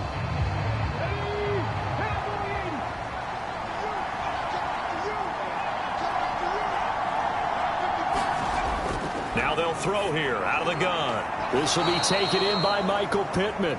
This will be stopped about 2 yards shy of the marker. 8-yard gain, 2nd and 2.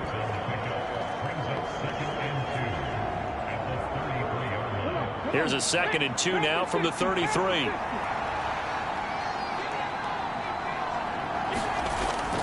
They'll look to throw. And going right back to Pittman. Second catch for him today, and it'll wind up a first down.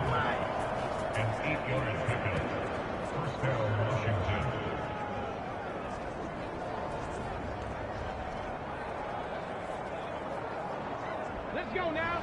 1918. They'll go up the middle with White. Give him 5 on the carry there, and it'll be 2nd down.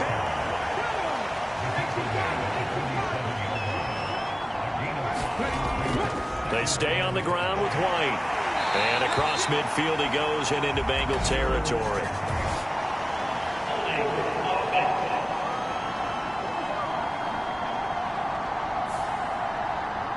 Now they face a 2nd and long following the holding penalty. Looking to throw. That is incomplete. Well, he left no doubt about that one, because even though he hasn't left the pocket, he's got a receiver in the area, so it's not grounding, even though there's no way that ball was going to be caught. An incomplete pass on that last play, and that means they'll need to come up with something here on 3rd down.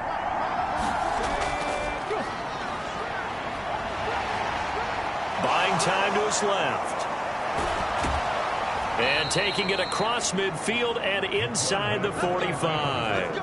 The coverage may be too good that time as he breaks away for 19 with his legs and a first down. They were backed up behind the sticks, but he still found a way to make that first down happen. That's the kind of fight every coach hopes his franchise quarterback has in him. Look a tough situation like that in the eye and come up with a solution on the spot.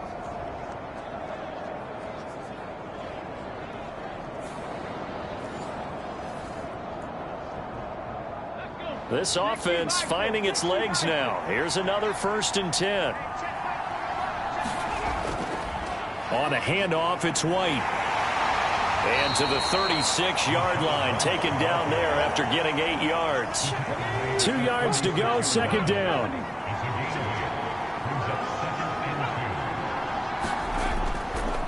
On the give, it's White. And they'll be inside the 35 now at the 34-yard line. From the 34 now, here's 1st and 10. They'll bring a receiver in motion left. Now a fake on the jet sweep, and they'll instead run up the middle. And he is going to be stopped cold behind the line of scrimmage. Officially, it's a 1-yard loss. That's going to bring up 2nd and 11. Sometimes being a linebacker in the middle of the field is kind of like being a doctor on the field. You got to make the right diagnosis. Here he correctly sets his run and shoots through to make the play in the backfield.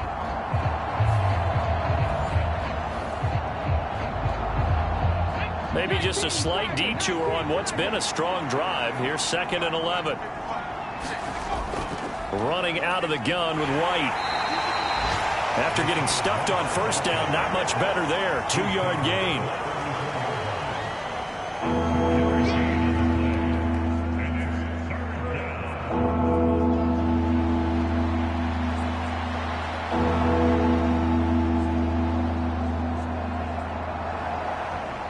The offense on 3rd down, they've converted 4 times out of 6. Not bad. This is 3rd and 10. He's got White here.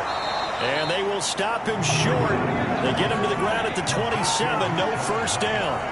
They do get 7 out of that, but not enough to prevent a 4th down. So much about this game is just understanding situations and then having to execute, isn't it? Guard the first down sticks. Don't let them get there. And they rallied and made the tackle.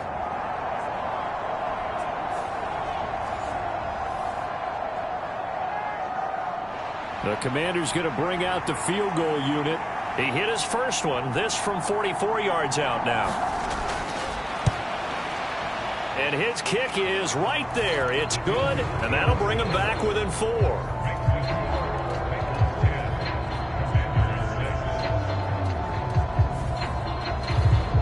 So the margin shrinks there as they get the field goal to draw them a bit closer here in the second quarter. Yeah, nice snap, nice hole. They just want to keep this game close, so give them credit for finishing that one off with 3. And out a little across the 25 to the 27.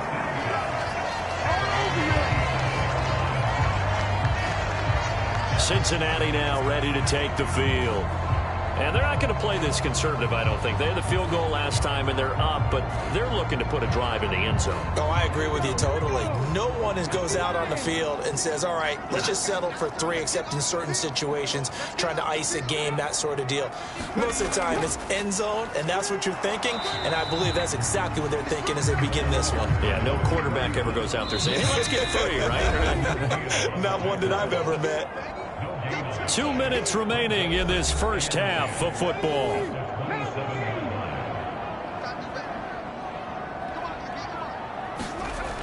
Back to throw now on 2nd and 10. And he'll find Chase on the right side, complete.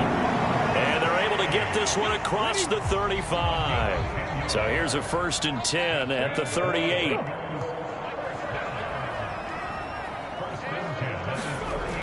Now back to throw. Going underneath, he's got Hawkinson. Calling a gain of 6 on the play, and that'll make it 2nd down. Nice rhythm throw there on 1st down. He located his tight end, made it a nice easy pitch and catch. Hoping he can break a tackle or two. Wasn't able to do that there, but still good yardage.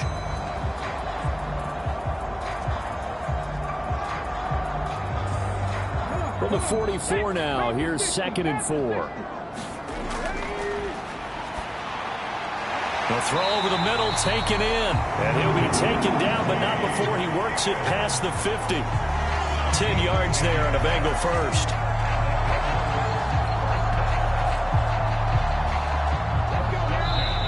Now the Bengals going to use the first of their timeouts, as the stoppage will come with a little under a minute to go in this first half.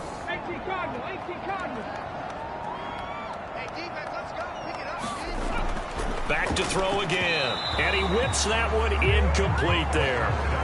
And not a common sight, at least on this drive. A momentary setback, though, for this passing game that has been moving well this series. Good thing for them, though. Still 2 more downs to connect and try and pick up another 1st down.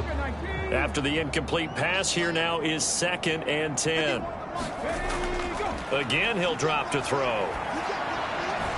Going underneath, he's got Hawkinson. The Bengals going to use the 2nd of their timeouts as they get the stoppage with just under 50 seconds remaining in half number 1. And now on 3rd down, they'll need to get it to the 36 to pick up the first.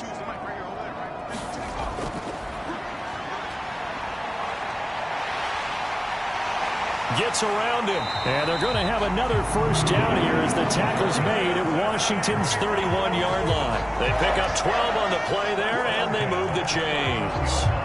They asked him to take charge and get them to a spot where they could at least attempt a kick before the half, and he does just that. Didn't trust what he saw downfield, so he took it upon himself to get them into field goal range using his legs. That's coming through with a play they needed in a big spot. 60 vices. Now on 1st down, he'll drop to throw it. And inside the 20 before he's brought down. A nifty bit of scrambling there. 12 yards, 1st down. Now the Bengals going to signal for their 3rd and final timeout as they stop it with 16 seconds to go in half number 1.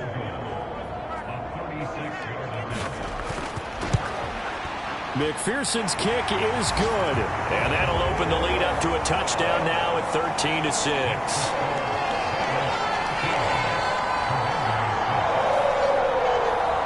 Still a little bit of time left here in the second quarter, but they do get 3 before the half and expand that lead. And they have to be happy about that, and we haven't met a team yet that doesn't put an emphasis on trying to get points on the board in the last 2 minutes of a half. They'll be real excited to have those up on the board.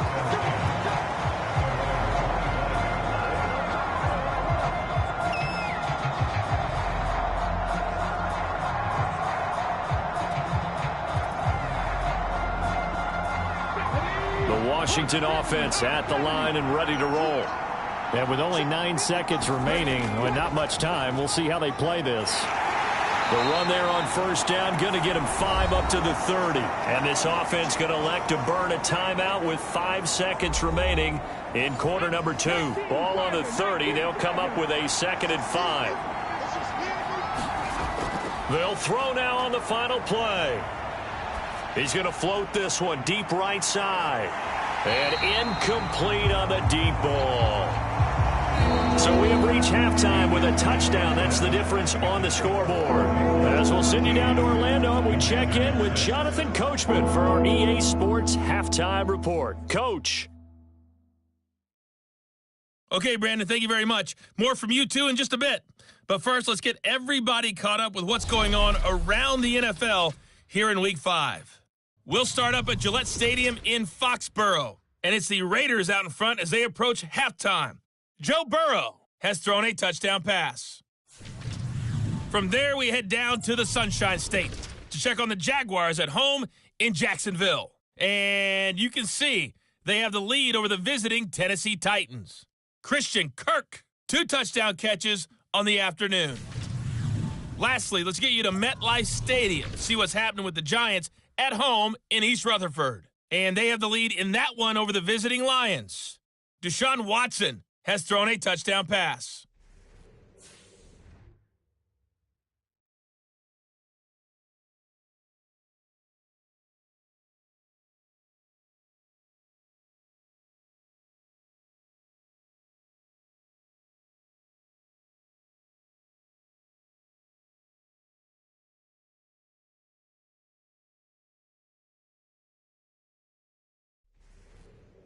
Okay, Coach, thanks as always. This one's still anyone's game as we welcome you back for quarter number 3. The Bengals set to receive. They have the lead and the football to begin quarter number 3. And he will not bring it out. It's a touchback.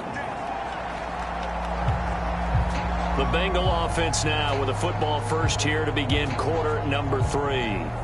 This offense set to begin the third quarter, and Charles, if they had a checklist of things they wanted to accomplish in the first half, certainly at the top of that list would be having the lead, and they've got that here. That's always the most important box to check, isn't it? But also, they've had some success in their passing game, so probably an empty box, establishing the run. They're on pace for fewer than 100 yards in this one, so now they want to make sure that they get that going so they truly have a control in this ball game, and down the stretch, being able to be balanced, either throw it or run it, and try and win this ball game. 10 yards there on a Bengal first. Now that's the way to do it.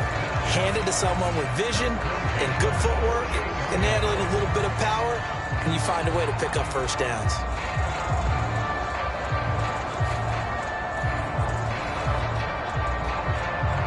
Back-to-back good plays have them on the move on first down. They stick to the ground game on first down. It's Williams. And he can only manage to get a couple. 2nd and 8 coming up. That's a good play by the guys on the defensive side of the ball. Held them to a gain of 2. And that changes the playbook a little bit now for the guy calling plays. 2nd and 8. Now he's got to probably think about going to the air instead of maybe staying with the ground game. Now he dumps this off over the middle, and he'll go down shy of the 40 at the 41.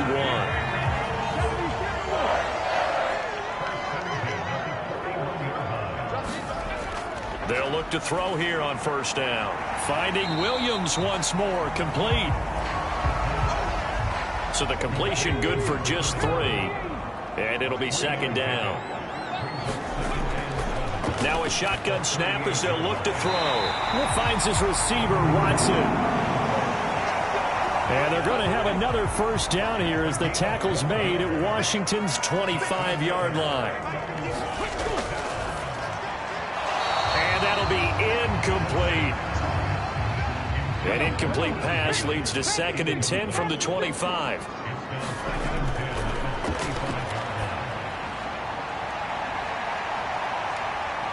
And that is caught, but the back judge right there to say incomplete. This offense was on the move. Now 2 straight incompletions have them looking at 3rd and 10.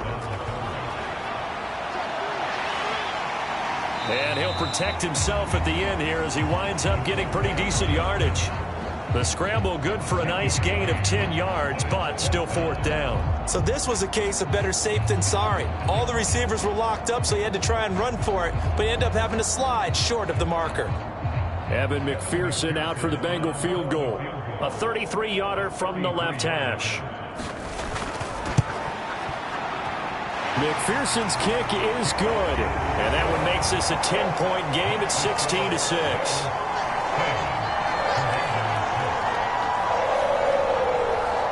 So 3 field goals that he's hit now. This last one helps him stretch out the lead. He's been solid, hasn't he? And he lives up to the adage that every offensive coach has ever said to us. We want to end every possession with a kick, right? For them, it's either extra point, field goal, or at worst, a punt. In this case, it's been 3s. First possession of the second half now for Washington. And their deficit a little wider now than it was at halftime following the field goal a moment ago. But the goal is still the same because you know they want to come out, establish a rhythm in the second half, and get going. Make no mistake about it, though. Kicking field goals, not in their game plan. They need to get the ball in the end zone. That's complete to Laporta. So the completion good for 6 yards, and it'll be 2nd down.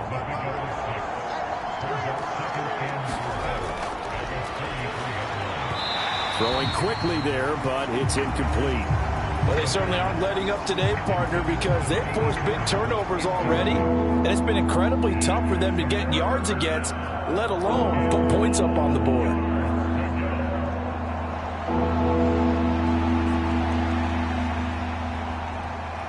This offense in desperate need of a conversion as they come up on 3rd down.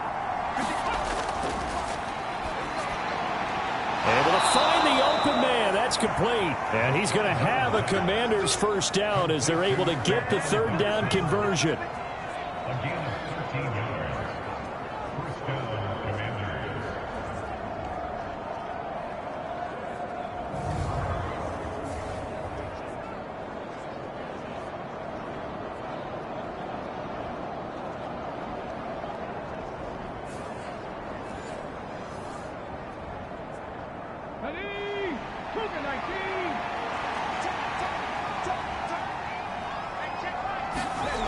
They'll stick with the passing game as he looks to throw. He'll find a man over the middle. It's Pittman. That'll go for a gain of 7, and it's 2nd down. A 7-yard pickup brings up 2nd and 3 at the 46-yard line.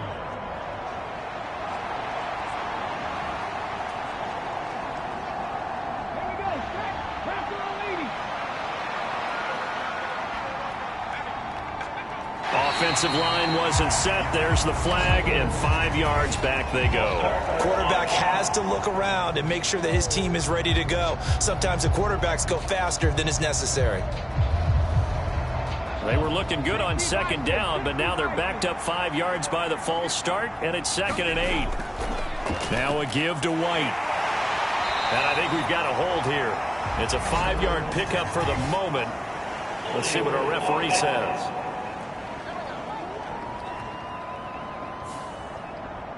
They'll come up now on a 2nd and long after the hold.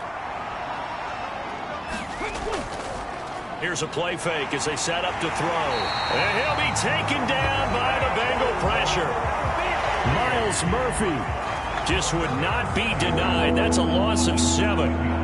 But this is what happens when you get behind the chains, as people like to say. When you have obvious passing situations, hard to vary it up and fool a defense. And you hate those situations if you're an O-lineman, right? Oh, without a doubt, because you just know they're coming, and you never know exactly how. They can be exotic in their blitzes, or their athletic ability just takes over.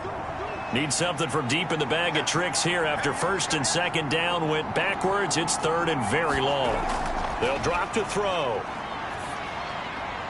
And this is going to be incomplete. Washington going to send out their punter as he's on here to punt it away.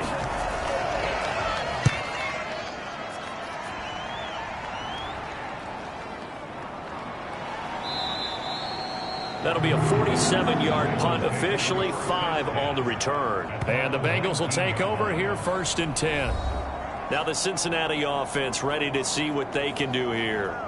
And they split the uprights last time for 3. They've got the lead. They're not going to play this conservative. They're not hoping for another field goal. They're hoping for a touchdown. I'm with you on that one. I like where your head is. I like the way you're thinking because you're exactly right. Trying to sit on a lead and play that way, that doesn't work too well for most teams. Run your offense. Run what you do best. Exactly. Put it all the way down and try to increase your lead in a big way. And the best way to do it, touchdowns. Good work after the catch. Going to net him 23 and a first.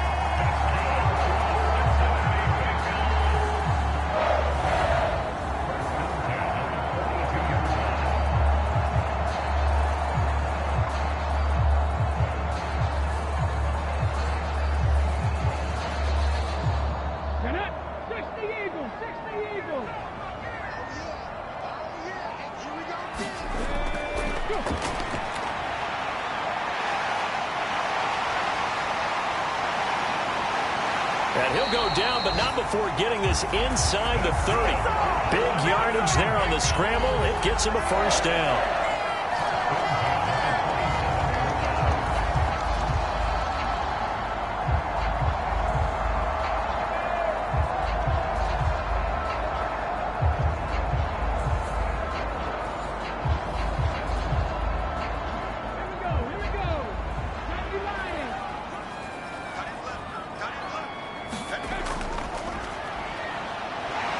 Escapes the sack. And this turns into a nice gain with a slide at the end. Nothing open downfield. He keeps it himself for 11 and a first down.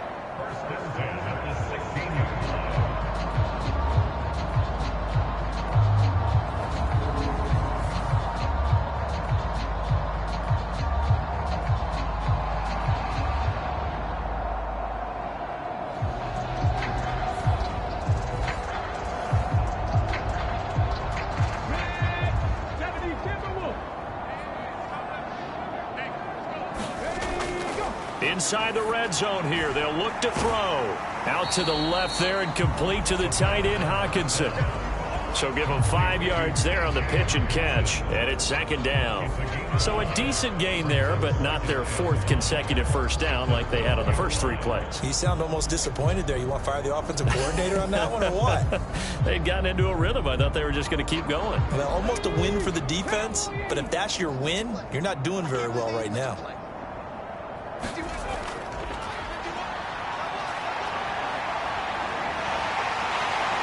And he'll be taken down at the 2-yard line. Give him 10 that time, escaping the danger, running with it, and picking up a first down. Certainly rarity for all but an elite couple of quarterbacks in this league to have a 100-yard day on the ground. Heck, even running backs don't hit the mark as often as they used to. Nice to see them keep calling his number once they saw he was in line for a special game. And they've got 3 tight ends here on 1st and goal to add some extra mass.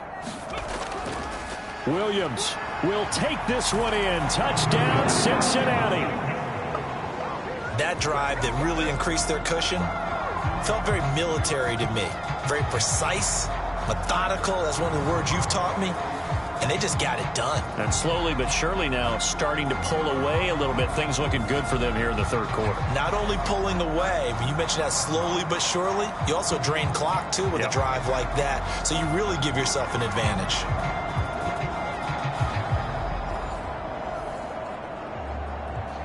McPherson now for the extra point.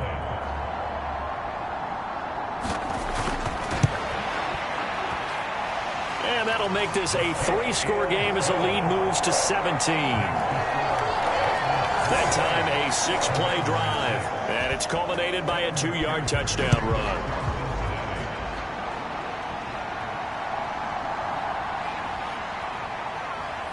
And he brings us out past the 20 to the 24.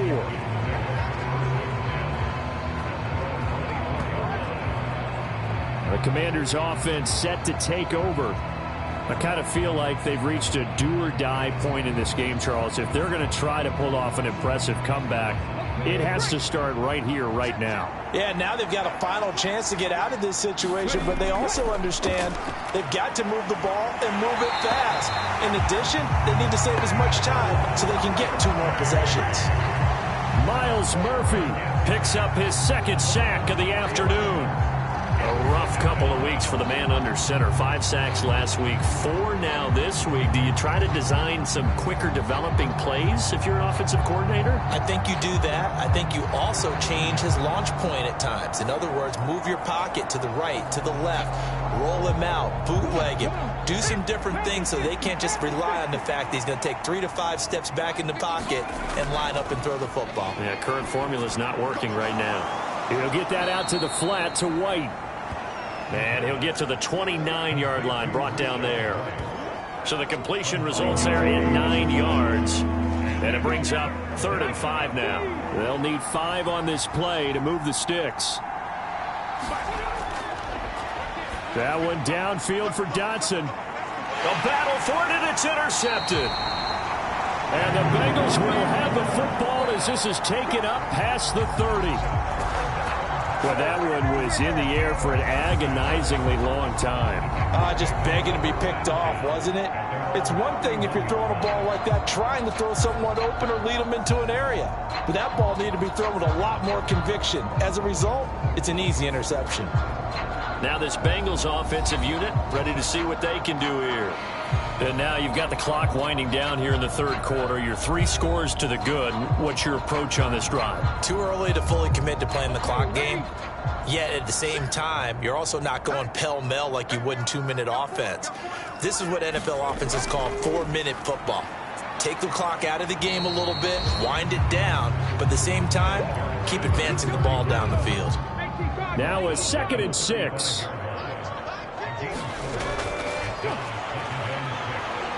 And it's out. He put it on the carpet. And it's Washington that scoops it up. And his crew will take over with a football at the 35-yard line. Well, number 1 on the list of things not to do when you're up 3 scores in the 3rd, that right there, give the football away. I love when you speak like that. You know how doctors talk about taking the Hippocratic Oath, first do no harm? You just did the football-cratic one right there. Don't give the ball away when you have a lead that you can lock this game down with.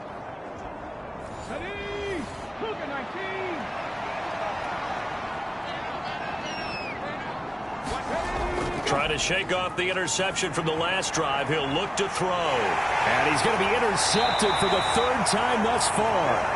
It's DJ Turner who's got it. And the Bengals are going to take possession here. It's a touchback, and they'll take over at the 20-yard line. Well, I mean, field goals probably aren't going to cut it at this point. This was touchdown or bust, and unfortunately for them, it turned out to be bust. Yeah, they're feeling like they've got to force the issue here and maybe take some chances they wouldn't have earlier in the game.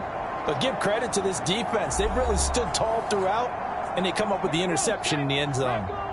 The Bengals drive about to get going. This is sort of what you would call a put-away drive, isn't it? They score here, especially a touchdown. It's almost out of reach. It certainly feels that way, and I think that they're going to call their plays accordingly because what you really want to do, even though you know the scoreboard is still up there and the game's going to go on, in fact, you can take the spirit away from another team, that their drive and will to come back and win can be taken with another score right here. It's still 3rd quarter, but you just get that feel. Yeah, they're teetering right there on the brink, aren't they? Give him 10 that time, escaping the danger, running with it, and picking up a 1st down.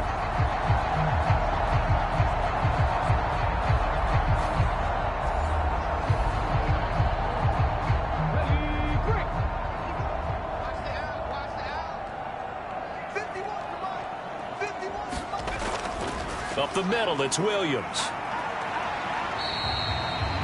Give him 9 on the carry that time, and they're set up with a 2nd and 1. And as they come to the line, they will not be able to get off another play as time has run out on this 3rd quarter. You are watching the NFL on EA Sports. From the 23, here's 2nd down and 1. Now they'll switch it up here and look to throw. Looking deep here for Chase. And that will be incomplete. Tried to dial up the long way out there, but it'll be 3rd down.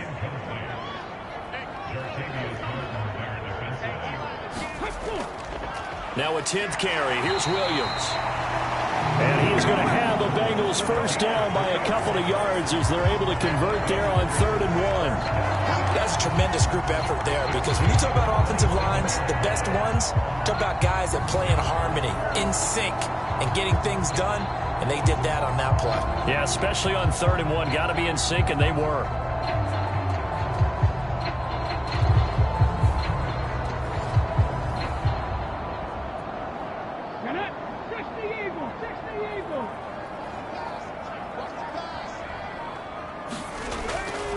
Now a first down carry. It's Williams.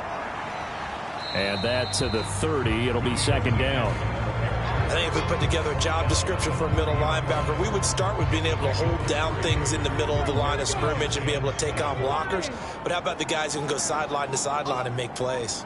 Love a guy that can do that. We saw a perfect example of it right there. And they'll get it up just short of the 45 at the 44.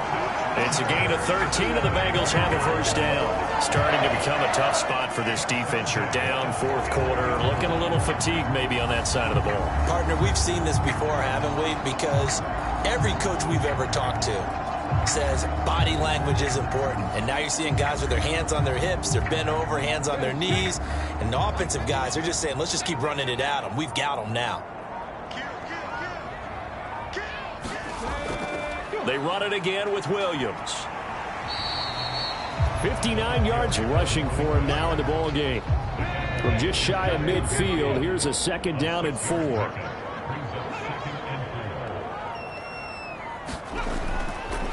Now we give up the middle to Williams. And a pretty athletic run right there as he's going to get this down inside the 40. It's a Bengal first down, a pickup of 11. I don't care what anyone says. I want a big-time back gaining this kind of yardage each and every time I step on the field. A tone setter, those guys are hard to find.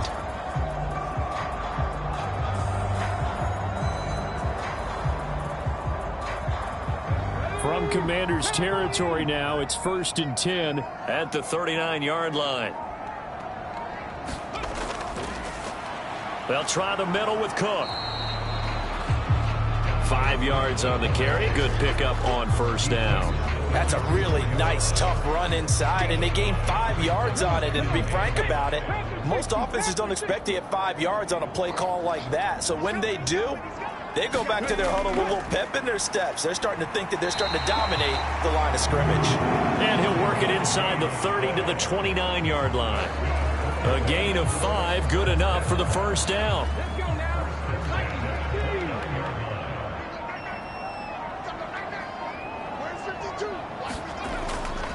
Now a man who's been busy this afternoon, it's Williams. It's a 6-yard gain on the ground, and that'll make it 2nd and 4.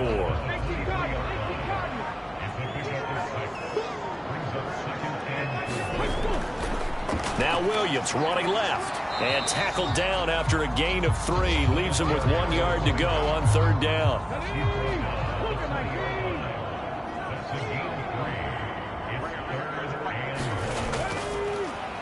He'll look to throw. That is caught and brought down, but not before they get it inside the 10 to the 7. 14 yards through the air. Caught the D off guard on 3rd and 1. Boy, this is a well-orchestrated drive they've put together. You think back to how far they were backed up to start things out, but they've gone on a march since then. And now after that completion there, they've got a 1st and goal.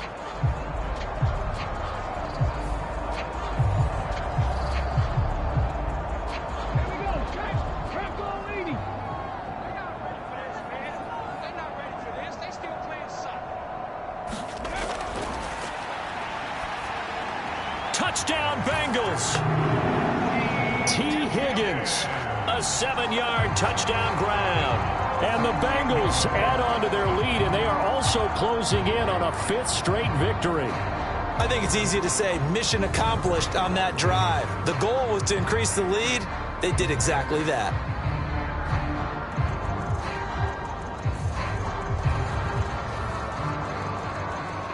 And McPherson on for the extra point.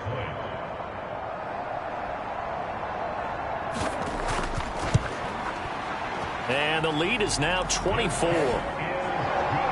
That drive along one, spanning 15 plays. And it was T. Higgins who capped the drive with the touchdown reception. After the touchdown, McPherson on to kick this one away.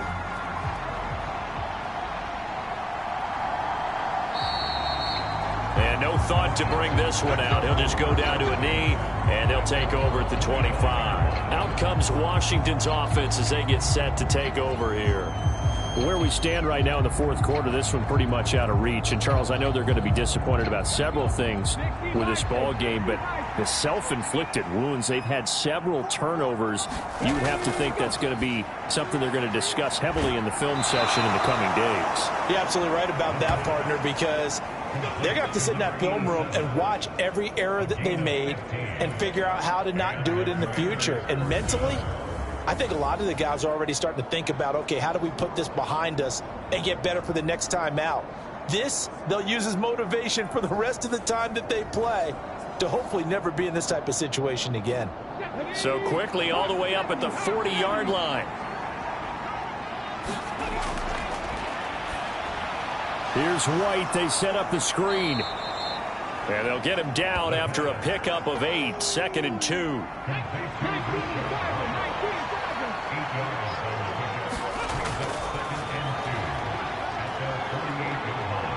Oh, what a play by Dotson. And he's got another first down as the tackle's going to be made at the Bengals 33. 19 yards to pick up there. Move the chains. Well, we know he has pretty good hands on display there. In fact, he only needed one of them. Yeah, nowadays, all these receivers work on this, right? They do the one-handed catches off the machine in practice. They do it with their quarterbacks. They do it contested, uncontested. They make it part of their repertoire. So they'll come up in Bengals territory now with a 1st and 10 down at the 33. They'll look to throw again. A little short pass here taken in by Laporta. So just 3 yards on the completion there. And that'll bring up 2nd down. One thing I think that's safe to say defensively, the tackling's been really good.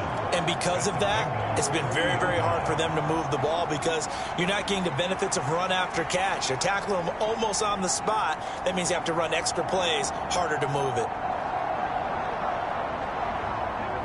Well, they'll come up 2nd and 7.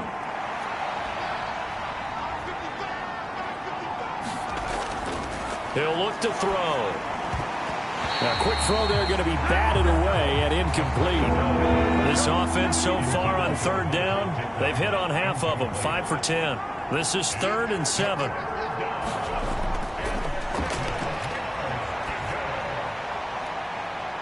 Ball had his hands on it, couldn't bring it in. Pretty symptomatic of how this game's been going. And they're indeed going to go for it here on 4th down. So trailing here in the last quarter, let's see how this plays out. Now they go for it on 4th, but this one is going to wind up incomplete. Washington goes for it, but it does not pan out. And the Bengals will get the football back. He'll have a tough time living that one down. It's one thing, Charles, to drop a pass. It's quite another to drop it on 4th down. And so many teams work on that in terms of locking in on those key downs. You know, you and I both been to practices where we've seen, hey, 3rd down situation, big 3rd down alert, lock in here, 4th down play, make sure you're focused just a little bit extra. It didn't pay off in that situation. They'll try and run down some clock with Williams. And he'll manage to pick up about 4 at 2nd down.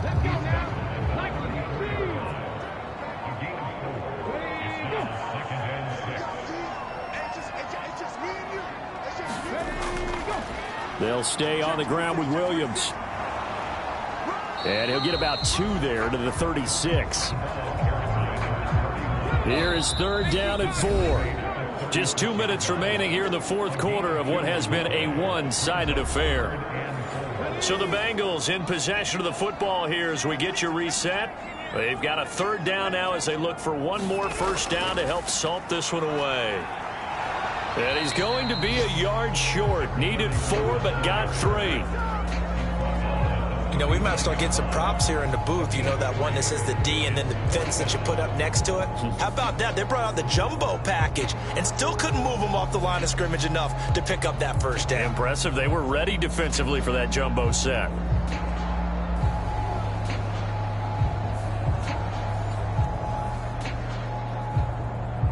The Bengals bring out their punter now. Always a good sign when your first punt comes in the fourth quarter.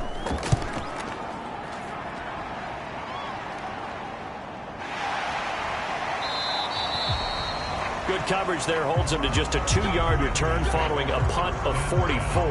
And it will be Washington football now with a 1st and 10. A look at Washington as they come onto the field. Well, probably not much that they can do at this point, CD. Down 3 scores late in the fourth quarter. This is going to be a little too much to overcome, you would think. Yeah, they'll go down swinging, but in the end, I think we saw the writing on the wall a while back because one team was clearly better than the other in this one. And while it didn't quite reach blowout status, I think we knew who was going to win this one well before we got to this stage. Gets the check down throw to White. And this one will go to the 28-yard line. They're going to need to get up and set in a hurry. On first down, he'll drop to throw. Being chased out left. And he'll be taken down, but not before they reach the 50. And Washington now going to use the first of their 3 timeouts, as they'll stop it with 25 ticks remaining on the clock. Now a play fake here on first down. And his pass is intercepted for the 4th time today. It's Brian Branch with it. And he'll take this all the way down inside the 40. He's at it again, Charles. He had the pick 6 last week. Not a pick 6 here, but an interception. It's another Oski, because that's the word we use when we intercept a pass. Oski tells your team to rally around and block for you. Well, that worked really well last week because he made it all the way to the end zone. This week he got the Oski, maybe not a touchdown, but boy, he's playing really well.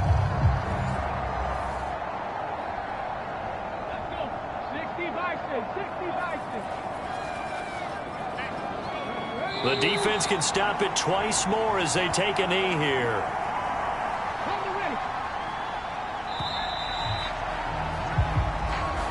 So this one in the win column now for the Cincinnati Bengals. And it was their defense that really made the statement after the break. They pitched the second half shutout. Yeah, think about the team that just got vanquished. They did score in the second quarter. Do you think they thought at all that that would be their last points of the game? No, but what a second half. The adjustment, whatever they did in the locker room, it certainly worked. It certainly did, and you're exactly right. Whether it was an adjustment, whether it was just more focus on what they planned to do going in, whether they just played better, whatever it was, it all came together in the second half, and no points were allowed. That's a great way to close them out.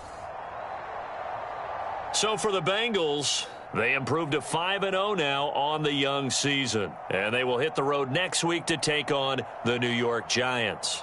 Meanwhile, for Washington, they drop below 500 to 2-3 with a loss. And they'll get a chance to redeem themselves at home next week. I'm Brandon Gaudin. Certainly have to thank Charles Davis, my broadcast partner, and our entire crew. We'll catch you next time right here. It's the NFL on EA Sports.